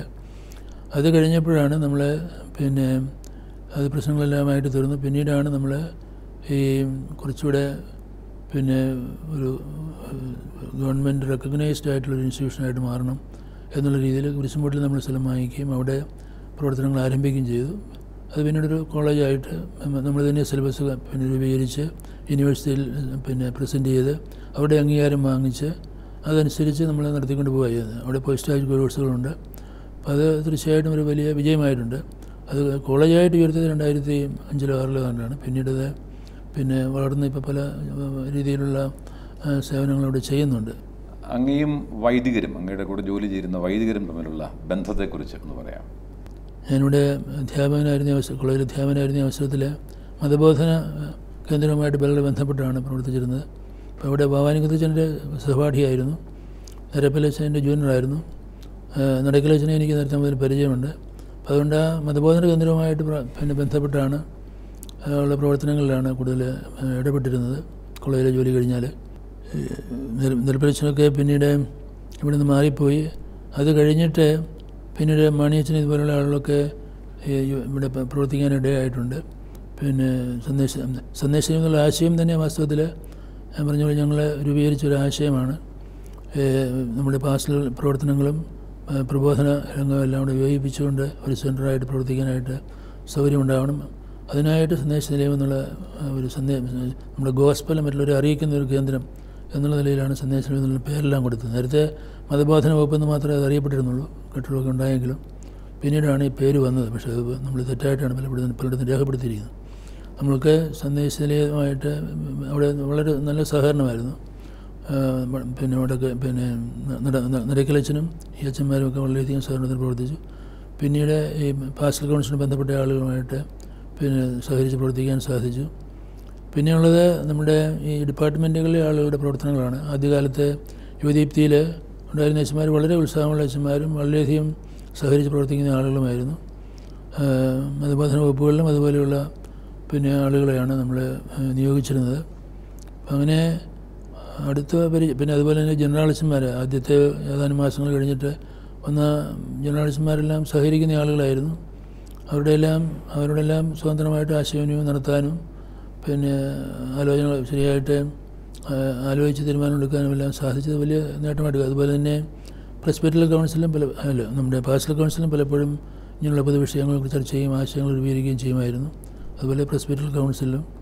അതുകൊണ്ട് അങ്ങനെ വൈദികരെ കഴിയുന്നത്തോളം സഹകരിച്ചാണ് പ്രവർത്തിച്ചുള്ളത്. ഏതാനും ആളുകൾ ലിറ്ററേച്ചർ പ്രശ്നമായി അല്ലെങ്കിൽ മറ്റേതെങ്കിലും പാരിഷിൻ്റെ ഒരു പ്രശ്നമായി ഒരു ചില ഇടവകൾ ഡിവൈഡ് ചെയ്യുന്ന പ്രശ്നത്തിൽ മറ്റും അഭിപ്രായ വ്യത്യാസങ്ങൾ ഉണ്ടാക്കിയിട്ടുണ്ടെങ്കിലും പൊതുവിലെ അച്ഛന്മാർ വളരെ സഹകരണം കാണിച്ചിട്ടുണ്ടെന്നുള്ള ധാരണയാണ് എനിക്കുള്ളത്. തെക്കൻ മിഷനുമായി ബന്ധപ്പെട്ടുള്ള അങ്ങയുടെ പ്രവർത്തനങ്ങളും വിശദീകരിക്കാമോ? തെക്കൻ മിഷന് വാസ്തവത്തിൽ 55 മുതൽ നമുക്ക് തെക്കൻ മിഷനിൽ പ്രവർത്തിക്കാനുള്ള സ്വാതന്ത്ര്യമുണ്ടായിരുന്നു. പക്ഷേ ആദ്യമായിട്ട് നമ്മൾ രംഗത്തിറങ്ങിയത് ഈ കന്യാകുമാരി വിട്ടുള്ള പ്രദേശങ്ങളിലായിരുന്നു. തിരുവനന്തപുരത്ത് നമുക്ക് നമ്മുടെ ആളുകൾ കുടിയേറിയ സ്ഥലങ്ങളിലുള്ള പ്രവർത്തനങ്ങളാണ് നമ്മൾ കൂടുതൽ ശ്രദ്ധിച്ചു പോകുന്നത്. പക്ഷേ ഒരു 60 കഴിഞ്ഞപ്പോഴത്തേക്ക് തിരുവനന്തപുരത്തൊക്കെ പ്രവർത്തിച്ചിരുന്ന നങ്കച്ചി വീട്ടിലച്ഛന് പ്രിൻസിപ്പലായിരുന്ന നങ്കച്ചി വീട്ടിലച്ഛനെ വൈസ് പ്രിൻസിപ്പലായിരുന്ന നങ്കച്ചി വീട്ടിലച്ഛനും മറ്റുമൊക്കെ അതുപോലെ തന്നെ കായത്തൂർ അച്ഛനും മറ്റുമൊക്കെ തെക്കൻ മിഷനിലേക്ക് കന്യാകുമാരിയിലേക്ക് പോവുകയും അവിടെ അവർക്ക് പരിചയമുള്ള ആളുകളുണ്ടായിരുന്നു. അപ്പോൾ അവർ വേണ്ട പിന്തുണ നൽകാം, അകത്തൊലിക്കലായിട്ടുള്ള ആളുകളാണെങ്കിൽ പോലും പിന്തുണ നൽകാമെന്നെല്ലാം പറഞ്ഞതിൻ്റെ അടിസ്ഥാനത്തിൽ 70കളിലാണ് വാസ്തവത്തിൽ അവിടെ നേരത്തെ കുറച്ച് മിഷൻ സ്റ്റേഷൻസ് ഉണ്ടായി 60കളിൽ. പക്ഷേ കൂടുതൽ ഒരു മുന്നേറ്റം ഉണ്ടായത് 70കളിലാണ്. 70കളിൽ മധ്യസ്ഥനിൽ പ്രത്യേകമായിട്ട് മിഷൻ സ്പെഷ്യൽ പബ്ലിഷ് ചെയ്യുകയും പിന്നെ അതിനായിട്ട് കൂടുതൽ വൈദികരെ നിയോഗിക്കുകയും അതുപോലെ തന്നെ സാമ്പത്തിക സഹായം പള്ളികൾ വയ്ക്കാനും മറ്റുമൊക്കെ സാമ്പത്തിക സഹായം കൊടുക്കുകയും എല്ലാം ചെയ്ത് നമ്മുടെ മിഷനെ നമ്മൾ വളരെയധികം പ്രോത്സാഹിപ്പിച്ചു. അത് പ്രത്യേക ഒരു ഏരിയ ആയിട്ടൊരു ഫൊറന പോലെ ഒരു ഏരിയ ആയിട്ട് അതിനെ ഉയർത്തിക്കൊണ്ട് വന്നു. പിന്നീട് അത് അവിടെ കുറേയെല്ലാം മതപരിവർത്തനം നടന്നു. അവിടെയുള്ള ആളുകൾക്ക് ഈ സാമൂഹ്യ രംഗത്തുള്ള പ്രവർത്തനങ്ങൾ അവരെ വളരെയധികം ആകർഷിച്ചു. അതിനോടുകൂടി ആയിരിക്കണം അവിടെ കുറേ മതപരിവർത്തനം നടന്നു. അച്ഛന്മാർ ഉത്സാഹമായിട്ട് പ്രവർത്തിച്ചു. അതുകൊണ്ട് നമുക്ക് ഏകദേശം 25,000 പേരോളം അത് പിന്നെ ഈ കുടിയേറ്റക്കാരല്ല, ഇങ്ങനെ പുതുതായിട്ട് മതവിശ്വാസം സ്വീകരിച്ച ആളുകളെ അവിടെ രൂപപ്പെടുത്താനായിട്ട് കഴിഞ്ഞു. അതുകൊണ്ടാണ് അതിനെ ഒരു രൂപതയാക്കാനായിട്ട് നമുക്ക് ഇടയായത്. അത് 1996 അത് രൂപതയായിട്ട് ഉയർത്തി. അത് വലിയൊരു നേട്ടമാണ്. വാസ്തവത്തിൽ മറ്റൊരു രൂപതയ്ക്കും അങ്ങനെ ചെയ്യാൻ സാധിച്ചിട്ടില്ല. ഒരു പ്രദേശം ഏറ്റെടുത്ത് അല്ലെങ്കിൽ ആ പ്രദേശത്തെ ജോലി ചെയ്ത് ഇത്രയും ആളുകളെ ഏതാനും വർഷങ്ങൾ കൊണ്ടൊരു സമൂഹമായിട്ട് രൂപീകരിക്കുകയും അതിനെ രൂപതയാക്കി ഉയർത്തുകയും ചെയ്യാൻ സാധിച്ചത് വലിയൊരു നേട്ടമാണ്, വലിയ ദൈവാനുഗ്രഹമാണ്. അവിടെ പ്രവർത്തിച്ച ആളുകളും നേതൃത്വം നൽകിയ ആളുകളും വളരെ ഉത്സാഹത്തോടെ അവിടെ പ്രവർത്തിക്കുകയുണ്ടായി. പ്രത്യേകിച്ച് സാമൂഹിക രംഗത്ത് പ്രവർത്തിച്ച ആളുകളെ വളരെയധികം അതിനായിട്ട് ബുദ്ധിമുട്ടിയിട്ടുണ്ട്. അവരുടെയെല്ലാം പിന്നെ പ്രയത്നം കൊണ്ടാണത് രൂപതയായിട്ട് ഉയർത്താൻ സാധിച്ചത്. അതുകൊണ്ട് നമ്മുടെ മിഷൻ പ്രവർത്തനം അത് ആഗ്രയിലാണെങ്കിലും ആഗ്രയിലെയും മിഷൻ തുടങ്ങി 1975 70കളിലാണ്. അപ്പോൾ ആ കാലഘട്ടത്തിൽ ഈ 2 പ്രവർത്തനങ്ങളും വളരെയധികം വിജയിച്ചു എന്ന് വേണം പറയാൻ. അതിൽ നമുക്ക് ദൈവത്തോട് നന്ദിയുള്ള ഒരു കാര്യമുണ്ട്. ആഗ്ര മിഷൻ്റെ പ്രവർത്തനങ്ങളെക്കുറിച്ചൊന്ന് പറയാം. ആഗ്ര മിഷന് ആഗ്ര മിഷൻ്റെ ഒരു പൂർവാലയിരുത്തം പറയുകയാണെങ്കിൽ വത്തിക്കാൻ കൗൺസിലിൽ വെച്ച് ഇങ്ങനെ പൗരസ്ത്യ സഭകൾക്ക് ഇങ്ങനെ കൂടുതൽ പിന്നെ പുറത്തിറങ്ങി പ്രവർത്തിക്കാനുള്ള ഒരു അവകാശം കിട്ടുന്നതിനെക്കുറിച്ച് എതിർത്തിയ ഒരാളാണ് ആഗ്രയിലെ അന്നത്തെ ആർച്ച് ബിഷപ്പ്. പക്ഷേ അത് കഴിഞ്ഞിട്ട് അദ്ദേഹം ഇവിടുത്തെ നമ്മുടെ ഈ സഭകൾ തമ്മിലുള്ള സംവാദത്തിൽ പങ്കുചേരുകയും CBCയിൽ 72 പിന്നെ CBCയുടെ ആദ്യത്തെ മീറ്റിങ്ങിൽ തന്നെ ഈ പ്രശ്നം കുറച്ചൊന്നും ഉയർന്നായിരുന്നു. കാരണം അന്ന് പിന്നെ പൗരസ്ത്യ സഭയിലെ പിതാക്കന്മാർക്ക് പോലും അവരുടെ രീതിയിലുള്ള കുർബാനയൊക്കെ ചെല്ലാനുള്ള സൗകര്യങ്ങളില്ലായിരുന്നു. ലാറ്റിൻ സഭ കുർബാനയിൽ പങ്കെടുക്കുകയായിരുന്നു. അത് ഒരു പ്രശ്നമായിട്ട് ഉയർന്നായിരുന്നു. പിന്നെ 1974 ഈ 3 സഭകളുടെ പ്രസക്തിയെക്കുറിച്ച് പ്രത്യേകമായിട്ട് ചർച്ച നടത്തി. ആ ചർച്ചകളെല്ലാം കേട്ടതിൻ്റെ അടിസ്ഥാനത്തിലായിരിക്കണം. പിന്നെ അതിന് മുൻപേ മധ്യപ്രദേശത്തെ കുറേ സ്ഥലങ്ങളിൽ റിലീജിയസ് കോൺഗ്രിഗേഷനെ ഏൽപ്പിച്ചായിരുന്നു പിന്നെ പ്രേക്ഷിത പ്രവർത്തനത്തിനായിട്ട്. അപ്പോൾ അതിൻ്റെ എല്ലാം പശ്ചാത്തലത്തിൽ ആഗ്രയിലെ എന്ന ആർച്ച് ബിഷപ്പായിരുന്ന ആർച്ച് ബിഷപ്പ് അത്തൈഡ് പടിയ പിതാവിൻ്റെ ഒരു സുഹൃത്തും കൂടിയായിരുന്നു. എന്നുവെച്ചാൽ അങ്ങനെ ഇവിടെ പിതാവിനോട് ചോദിക്കുകയും ആ അവസരത്തിൽ പിന്നെ ഇങ്ങനെ അദ്ദേഹത്തിൻ്റെ രൂപതയുടെ ഒരു ഭാഗം വളരെ വിശാലമായ രൂപതയാണ്. വടക്കേ ഇന്ത്യയിലെ ഏറ്റവും പഴക്കം ചെന്ന രൂപതയാണ്. ഡൽഹി പോലും അതിൻ്റെ ഭാഗമായിരുന്നു. പക്ഷേ അതൊരു പഴയ രൂപതയാണെങ്കിലും അധികം വിശ്വാസികളില്ലായിരുന്ന ഒരു രൂപതയാണ്. പ്രവർത്തനത്തിന് വലിയ പ്രയാസമുള്ളൊരു ഓർത്തഡോക്സ് ഹിന്ദുയിസത്തിൻ്റെ വലിയൊരു സെൻ്ററാണ് UP ഏരിയ. അപ്പോൾ അതുകൊണ്ട് അവിടെ ഒരു പ്രദേശം നമുക്ക് 3-4 ഡിസ്ട്രിക്റ്റ് അന്നത്തെ ഡിസ്ട്രിക്റ്റുകൾ നമ്മളെ ഏൽപ്പിക്കുകയും അത് നമ്മൾ ഏറ്റെടുക്കുകയുമാണ് ചെയ്തത്.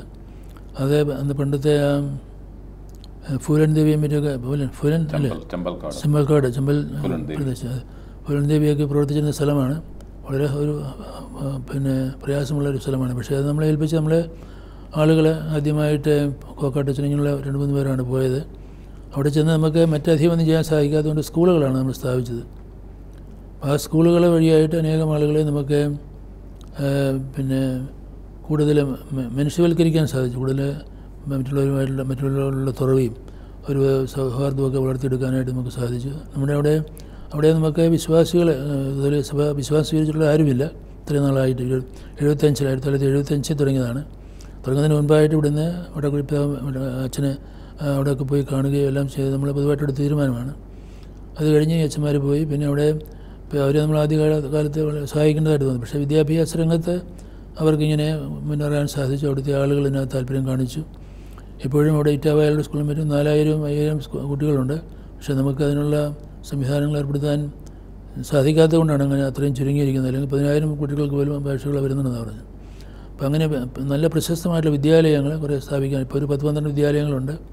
ആ വിദ്യാലയങ്ങളെല്ലാം ഈ ജനങ്ങളെ ഇങ്ങനെ കൂടുതൽ ഹ്യൂമനൈസ് ചെയ്ത് അവരെ വളർത്തിയെടുക്കുന്ന കേന്ദ്രങ്ങളായിട്ട് മാറിയിട്ടുണ്ട്. അതുകൊണ്ട് വിദ്യാലയങ്ങളിൽ വളരെയധികം അറ്റാച്ച്മെൻ്റ് ഉണ്ട്. അതുവഴിയായിട്ട് ഒരു പുതിയ ജനസമിതി അവിടെ പഠിച്ചിട്ടുള്ള ആളുകളും അല്ലെങ്കിൽ അവരുടെ മാതാപിതാക്കളൊക്കെ ഉള്ളതുകൊണ്ട് സഭയോടൊരു നമ്മുടെ പ്രവർത്തനങ്ങളെക്കുറിച്ച് അനുഭവമുണ്ട്. ഇപ്പോൾ അവിടുത്തെ ചീഫ് മിനിസ്റ്റർ പോലും 2-3 വർഷം അവിടെ പഠിച്ചതാണ്, ഇറ്റാവ സ്കൂളിൽ പഠിച്ചതാണ്. അതുകൊണ്ട് പൊതുവിൽ നമ്മളൊരു താല്പര്യം ആഭിമുഖ്യമുണ്ട്. അതുകൊണ്ട് പല കാര്യങ്ങളും നമുക്ക് സുഖമായിട്ട് നടത്താനായിട്ട് സാധിക്കുന്നുണ്ട്. അടുത്ത കാലത്തായിട്ട് നമ്മൾ സോഷ്യൽ വർക്ക് രംഗത്ത് കൂടുതൽ പ്രവേശിച്ചിട്ടുണ്ട്. സോഷ്യൽ ഡയറക്ടർ, സോഷ്യൽ സർവീസിൻ്റെ ഒരു ഡയറക്ടറായിട്ടുള്ള വെച്ചിട്ടുണ്ട്. മന്ദബുദ്ധികളായിട്ടുള്ള സ്കൂളുകൾ സ്ഥാപിച്ചിട്ടുണ്ട്. അപ്പം അങ്ങനെ രീതിയിലുള്ള സോഷ്യൽ പ്രവർത്തനം, വിദ്യാഭ്യാസമാണ് അവിടുത്തെ പ്രധാനപ്പെട്ട പ്രവർത്തന മേഖലകൾ. അതുവഴിയായിട്ട് അധികം മാനസാന്തരങ്ങൾ സംഭവിച്ചിട്ടില്ല. കാരണം അത് അത്ര എളുപ്പമല്ല അവിടെ. അത് ആഗ്ര 20-200 കൊല്ലമായിട്ട് പോലും അവർക്കും അധികം ആളുകളെ ചേർക്കാൻ സാധിച്ചിട്ടില്ല. പക്ഷേ ഇങ്ങനെ ഒരു ഹ്യൂമനൈസേഷൻ പ്രോസസ്സ് അവിടെ നടക്കുന്നുണ്ട്. അതിന് നമ്മുടെ സ്ഥാപനങ്ങൾ വളരെയധികം സഹായിച്ചിട്ടുണ്ട്. ആ രീതിയിൽ അതൊരു പ്രിപ്പറേഷൻ അല്ലെങ്കിൽ പ്രിപ്പറേഷൻ ഫോർ എവഞ്ചലൈസേഷൻ എന്ന് വേണമെങ്കിൽ പറയാൻ സാധിക്കും. ആ രീതി. പിന്നെ നമുക്ക് നമ്മുടെ അധ്യാപകരും മറ്റുമൊക്കെ അവിടെ കുടുംബമായിട്ട് താമസിക്കുന്നുണ്ട്. അവരെ ഒരു കമ്മ്യൂണിറ്റിയായിട്ട്, പല കമ്മ്യൂണിറ്റികളായിട്ട് 12 സ്ഥലങ്ങളായിട്ട് അവർ ഒരു 10-100 പേരെങ്കിലും നമ്മുടെ ഇവിടെ നിന്നുള്ള ആളുകൾ അവിടെ ജോലി ചെയ്യുന്നുണ്ട്. അങ്ങയുടെ മറ്റൊരു പ്രവർത്തന മേഖലയായിരുന്നു ഈ പ്രവാസികളുടെ ക്ഷേമ പ്രവർത്തനം, അല്ലെ പ്രവാസികളെ ഒരുമിച്ച് കൂട്ടുക, ഇത്തരം കാര്യങ്ങൾ. ആ രംഗത്തുള്ള അങ്ങയുടെ സംഭാവനകൾ എന്തൊക്കെയാണ്? പ്രവാസികളുടെ കാര്യത്തിൽ എനിക്ക് അക്കാലത്ത് ഞാൻ 2006 അപ്പോൾ അതിനിടയ്ക്ക് വലുതായിട്ടൊന്നും ഞാൻ സാധിച്ചിട്ടില്ല. നമ്മുടെ ഈ അവകാശങ്ങളെക്കുറിച്ച് CBCയിലും മറ്റുമൊക്കെ പറയുകയും അവർക്ക് അവിടെ ജോലി ശുശ്രൂഷ ചെയ്യുവാനായിട്ടുള്ള സൗകര്യം ഉണ്ടാവണം. നമുക്ക് കേരളത്തിന് പുറത്തൊന്നും ചെയ്യാൻ പാടില്ലായിരുന്നൊരവസ്ഥയായിരുന്നല്ലോ. അപ്പോൾ അതിനെക്കുറിച്ച് നമ്മൾ CBCയിൽ അതിൻ്റെ ചോദ്യങ്ങൾ ഉയർത്തുകയും അവിടെ ചർച്ചകൾ നടത്തിയിട്ട് ഇൻ്റർ റിച്വൽ കമ്മിറ്റി രൂപീകരിക്കുകയും നമുക്ക് എവിടെയാണ് നമ്മുടെ ആളുകൾ കൂടുതലുള്ള സ്ഥലത്ത് പിന്നെ അവർക്ക് പ്രവർത്തിക്കാൻ, നമ്മുടെ ജപാലക പ്രവർത്തനം നടത്താനുള്ള സ്വാതന്ത്ര്യം തരാമെന്നൊക്കെയുള്ളൊരു ധാരണ ഉളവാക്കി. അങ്ങനെയാണ് പിന്നെ ചില സ്ഥലങ്ങളിൽ വൈദികരെ നിയമിക്കാനായിട്ട് ആദ്യമേ സംബന്ധിച്ചത്. അങ്ങനെ കല്യാണിലും അതുപോലെ തന്നെ ഡൽഹിയിലും കുറേ ആളുകളെ നിയോഗിക്കുകയുണ്ടായി. അത് കഴിഞ്ഞപ്പോഴാണ് പോൾ മാർപ്പാപ്പയുടെ ഒരിക്കൽ ഈ പ്രശ്നം നമ്മൾ ഉന്നയിച്ചു. അത് 1985 നടന്ന സെനഡിൽ നമ്മുടെ കാര്യങ്ങൾ ശക്തമായിട്ട് SMBCയിലും വരെ നേരത്തെ ചർച്ച ചെയ്തിട്ട് ഈ കാര്യങ്ങൾ CBCയിൽ ശക്തമായിട്ട് സെനഡിൽ ശക്തമായിട്ട് അവതരിപ്പിച്ചു. പടിയൽ പിതാവ് സംസാരിച്ചു, ഞാനും സംസാരിച്ചു, പിന്നെ ഗ്രിഗോറിയസ് പിതാവ് സംസാരിച്ചു, അതുപോലെ നിത്യൻ സൈലെന്ന് അവർ സംസാരിച്ചായിരുന്നു. പക്ഷേ മാർപ്പാപ്പായ്ക്ക് ഇത് കേട്ട അവസരത്തിൽ we should do something about it എന്ന് പറഞ്ഞായിട്ട് കേട്ടിട്ടുണ്ട്. അതുകൊണ്ട് അത് കഴിഞ്ഞിട്ട് 85 ഡിസംബറിലായിരുന്നു മീറ്റിംഗ്. അത് കഴിഞ്ഞ് 86, 87 ആയപ്പോഴേക്കും മാർപ്പാപ്പ ഇങ്ങോട്ട് ഇതേക്കുറിച്ച് പിന്നെ പുറത്തുള്ള അജപാലന ശുശ്രൂഷയെക്കുറിച്ച് അദ്ദേഹം ഇടപെടാനായിട്ട് തീരുമാനിച്ചതിൻ്റെ ഫലമായിട്ട് ഇന്ത്യയിലെ പിതാക്കന്മാർക്കൊരു എഴുത്തയക്കുകയുണ്ടായി. ഇങ്ങനെ 3 സഭകളാണുള്ളത് ഇന്ത്യയിൽ. ആ 3 സഭകൾക്കും അവരുടേതായിട്ട് പ്രത്യേകതകളുണ്ട്. അതുകൊണ്ട് 3 ബിഷപ്സ് കോൺഫറൻസുകൾ, ഓറിയൻ്റൽ സഭകൾക്ക് സിനഡുകൾ, മറ്റവർക്ക് പിന്നെ അവരുടേതായിട്ടുള്ള CCBI, അല്ല പേര് പറഞ്ഞില്ല, ലാറ്റിൻ ബിഷപ്സിന് അവരുടെ കോൺഫറൻസ് ഉണ്ടായിരിക്കണം. എന്നാൽ പൊതുവായിട്ട് CBCയുടെ കോൺഫറൻസും ഉണ്ടായിരിക്കണം. അതേസമയത്ത് നമ്മളെ എല്ലാ സഭകളും മറ്റ് സഭകളെക്കുറിച്ച് പഠിപ്പിക്കണം എന്നെല്ലാം പറഞ്ഞേച്ച് അദ്ദേഹം ഇങ്ങനെയുള്ള പുറത്തുള്ള ആളുകളുടെ അജപാലന ശുശ്രൂഷ പ്രധാനപ്പെട്ട കാര്യമാണ്. അവരുടെ ശുശ്രൂഷയ്ക്കായിട്ട് പാരിഷസ് ചിലയിടത്തൊക്കെ അപര്യാപ്തമാണ്. അതുകൊണ്ട് കല്യാൺ രൂപതയിൽ ഒരു രൂപത ആദ്യമായിട്ട് സ്ഥാപിക്കുകയാണെന്ന് പറഞ്ഞുകൊണ്ടാണ് ബോംബെയിൽ കല്യാൺ രൂപത സ്ഥാപിച്ചത്. അന്ന് അവിടെ എതിർപ്പൊക്കെ ഉണ്ടായിരുന്നു. പക്ഷേ എങ്കിലും അവിടെ ചിരൽപ്പള്ളി പിതാവാണ് ആദ്യം അവിടെ മെത്രാനായിട്ട് പോയത്. അദ്ദേഹത്തിൻ്റെ പ്രവർത്തന ശൈലി, അത് കഴിഞ്ഞിട്ട് പോയ പിതാവിൻ്റെയൊക്കെ ശൈലി കൊണ്ട് അവിടെ നമുക്കൊരു അംഗീകാരം കിട്ടിയിട്ടുണ്ട്. അത് സഹകരിച്ച് പ്രവർത്തിക്കുന്നുണ്ട്. അങ്ങനെ വലിയ പ്രശ്നമൊന്നും ഉണ്ടാകുന്നില്ല. അപ്പം അങ്ങനെ നമുക്ക് അവിടെ ആ രീതിയിൽ പിന്നെ രൂപതാ സംവിധാനം ഉണ്ടാക്കാൻ സാധിച്ചു. അതുപോലെ തന്നെ അമേരിക്കയിലും മറ്റുമൊക്കെ ഉണ്ടായ രൂപതയും നമ്മുടെ ഈ CBCയിലെ ചർച്ചകളും റോമിലെ നിവേദനങ്ങളും കൊണ്ട് നമുക്ക് നേടിയെടുക്കാൻ സാധിച്ചതാണ് അവിടുത്തെ അജപാലന ശുശ്രൂഷ. പിന്നീട് അടുത്ത കാലത്താണ് നമുക്ക് ഫരീദാബാദ്, പിന്നെ ഇപ്പോൾ അടുത്ത കാലത്ത് ബാംഗ്ലൂർ ഉൾപ്പെടുന്ന ആ പ്രദേശം നമുക്ക് കിട്ടിയത്. 3 സഭകളുടെയും കൂടെ പിന്നെ പൗരസഭകളുടെ അവകാശവാദങ്ങൾ ശക്തമായിട്ട് CBSCയിൽ ഉന്നയിക്കുകയും സെനഡിൽ വരികയും അതിനായിട്ട് കമ്മിറ്റികൾ പ്രവർത്തിക്കുകയും എല്ലാം ചെയ്തു. പിന്നെ നമ്മുടെ നിവേദനങ്ങൾ കൊടുത്തു. അങ്ങനെയെല്ലാമാണ്. മലങ്കര സഭയ്ക്ക് പല സ്ഥലങ്ങളിലും, മലങ്കര സഭയ്ക്ക് അധികം ആളുകളില്ല, പക്ഷേ ചിത്രി എല്ലായിടത്തും ഉണ്ട്. അപ്പം അതുകൊണ്ട് ഇപ്പോൾ അവർക്ക് പല രൂപതകൾ പിന്നെ ഓൾ ഇന്ത്യ തലത്തിൽ അംഗീകരിച്ച് പിന്നെ അഖിലേന്ത്യാ തലത്തിൽ മുഴുവൻ എല്ലാ സ്ഥലങ്ങളിലും അവർക്ക് അധികാരമുണ്ടെന്ന് പറയാൻ സാധിക്കും. പക്ഷെ നമുക്ക് എല്ലായിടത്തും ആയിട്ടില്ല. നമ്മുടെ ആളുകൾ കൂടുതലുള്ളതുകൊണ്ട് നമ്മുടെ ആളുകൾക്ക് വേണ്ടി രൂപത സ്ഥാപിക്കാനായിട്ട് പലയിടങ്ങളിലും ശക്തമായിട്ടുള്ള എതിർപ്പുണ്ട്. ഉദാഹരണമായിട്ട് മദ്രാസിൽ, അതുകൊണ്ട് അവിടെ നമുക്ക് രൂപതയായിട്ടില്ല. മറ്റിപ്പം ബാംഗ്ലൂർ കേന്ദ്രമാക്കിയുണ്ട്, പിന്നെ ഡൽഹി കേന്ദ്രമാക്കിയുണ്ട്, ഒരുപക്ഷെ കൽക്കട്ടയിൽ പിന്നീട് വരാൻ ഹൈദരാബാദ് കേന്ദ്രമാക്കി വരാൻ സാധ്യതയുണ്ട്. അപ്പോൾ നമുക്ക് കാത്തിരിക്കും. പക്ഷേ ഇങ്ങനെ ഈ ഒരു രീതിയിലുള്ള സംവിധാനങ്ങൾക്കാണ് നമുക്ക് എനിക്ക് കാര്യമായിട്ട് ചെയ്യാൻ സാധിച്ചിട്ടുള്ളത്. പക്ഷേ അത് കഴിഞ്ഞ് ഇപ്പോൾ അടുത്ത കാലത്തായിട്ട് നമ്മളെ പ്രവാസികളെ പുറത്തുള്ളവരെ വിളിച്ചു കൂട്ടുകയും ഞാൻ ഇടയ്ക്ക് പോയി അവരെ സന്ദർശിച്ചിട്ടുണ്ട്, ഗൾഫിലൊക്കെ ഉള്ള ആളുകൾ പോയി സന്ദർശിച്ചിട്ടുണ്ട്. പക്ഷേ ഇങ്ങനെ ഒരു സംവിധാനം ഇവിടെ തന്നെ ഇപ്പോൾ ഉണ്ടാക്കുന്നത് സിഡിൻ്റെ ഒരു പ്രവർത്തനമാണ്. ഇപ്പോൾ ചങ്ങനാശ്ശേരി പിതാവ് കൂടുതൽ ചെയ്യുന്നുള്ളത്. അങ്ങയുടെ താല്പര്യങ്ങളും ഇഷ്ടങ്ങളും പരിശോധിക്കുമ്പോൾ അതിലെ വൈവിധ്യം നമ്മളെ അത്ഭുതപ്പെടുത്തും. സഭാവിജ്ഞാനീയം, സംസ്കാരം, മാധ്യമം, പരിസ്ഥിതി, എങ്ങനെയാണ് ഇത്രയും വൈവിധ്യമായ താല്പര്യങ്ങൾ മനസ്സിൽ കൊണ്ടു നടക്കുകയും വായിക്കുകയും എഴുതുകയും ചെയ്യാൻ സാധിക്കുക? നമ്മൾ മനുഷ്യജീവിതം എല്ലാ തലങ്ങളെയും സ്പർശിക്കുന്നതാണല്ലോ. മനുഷ്യൻ്റെ കാര്യത്തിൽ സമഗ്രമായിട്ടുള്ള വീക്ഷണം നമുക്ക് ആവശ്യമാണെങ്കിൽ അതിനെല്ലാം ഈ രംഗങ്ങളിലും നമ്മൾ കുറച്ച് ശ്രദ്ധിക്കേണ്ടതാണ്. പിന്നെ അജപാലന ശുശ്രൂഷ എന്ന് പറയുന്നത് ഇങ്ങനെ വൈവിധ്യമാർന്ന ഒരു ശുശ്രൂഷയാണ്. മനുഷ്യൻ്റെ എല്ലാ രംഗങ്ങളെയും നമ്മൾ കാണുകയും മനസ്സിലാക്കുകയും അവിടെ നമുക്ക് നൽകാവുന്ന മാർഗ്ഗനിർദ്ദേശം നൽകുകയും അവിടെ ഒരു ക്രിസ്തീയമായിട്ടുള്ള സാക്ഷ്യം വഹിക്കാനുള്ള പ്രാപ്തരാക്കുകയും ചെയ്യേണ്ടത് നമ്മുടെ ചുമതലയാണ്. അപ്പോൾ അതനുസരിച്ച് നമുക്ക് എത്തിപ്പെടാവുന്ന രംഗങ്ങളിലെല്ലാം ചെല്ലാനായിട്ടുള്ളൊരു താല്പര്യം മാത്രമേ കാണിച്ചിട്ടുള്ളൂ. സീറോ മലബാർ സഭയുടെ താല്പര്യങ്ങൾക്ക് വേണ്ടി, അതിൻ്റെ തനിമയ്ക്ക് വേണ്ടി ശക്തമായി നിലകൊണ്ടു എന്ന കാരണത്താൽ അങ്ങേക്ക് ലഭിക്കാമായിരുന്ന ചില ഉന്നത പദവികൾ ലഭിക്കാതെ പോയിട്ടുണ്ട് എന്നൊക്കെ ചില സംസാരങ്ങളുണ്ട്. എങ്ങനെയാണ് അങ്ങ് അതിനെ കാണുന്നത്? നമുക്ക് സഭയുടെ തീരുമാനങ്ങളുണ്ടാകുന്നത് പല കാരണങ്ങൾ, പല ശക്തികൾ പ്രവർത്തിച്ചാലും അവസാനമായിട്ട് തീരുമാനമെടുക്കുന്ന ദൈവമാണല്ലോ. അതുകൊണ്ട് അതനുസരിച്ചുള്ള തീരുമാനങ്ങളെ ഉണ്ടായിട്ടുള്ളൂ. അതിനകത്ത് അതേക്കുറിച്ചുള്ള പരാതികളൊന്നുമില്ല. പക്ഷേ ചില സ്ഥലങ്ങളിൽ, ചില അവസരങ്ങളിൽ ഇങ്ങനെയുള്ള എന്തെങ്കിലും സ്ഥാനം കിട്ടുമെന്ന് കണ്ട് വലിയ എതിർപ്പുകളൊക്കെ ഉണ്ടാക്കി തടസ്സപ്പെടുത്തിയിട്ടുണ്ട്. അത് വേറൊരു സമിതി, വലിയ കാര്യമൊന്നുമില്ല അതിനകത്ത്.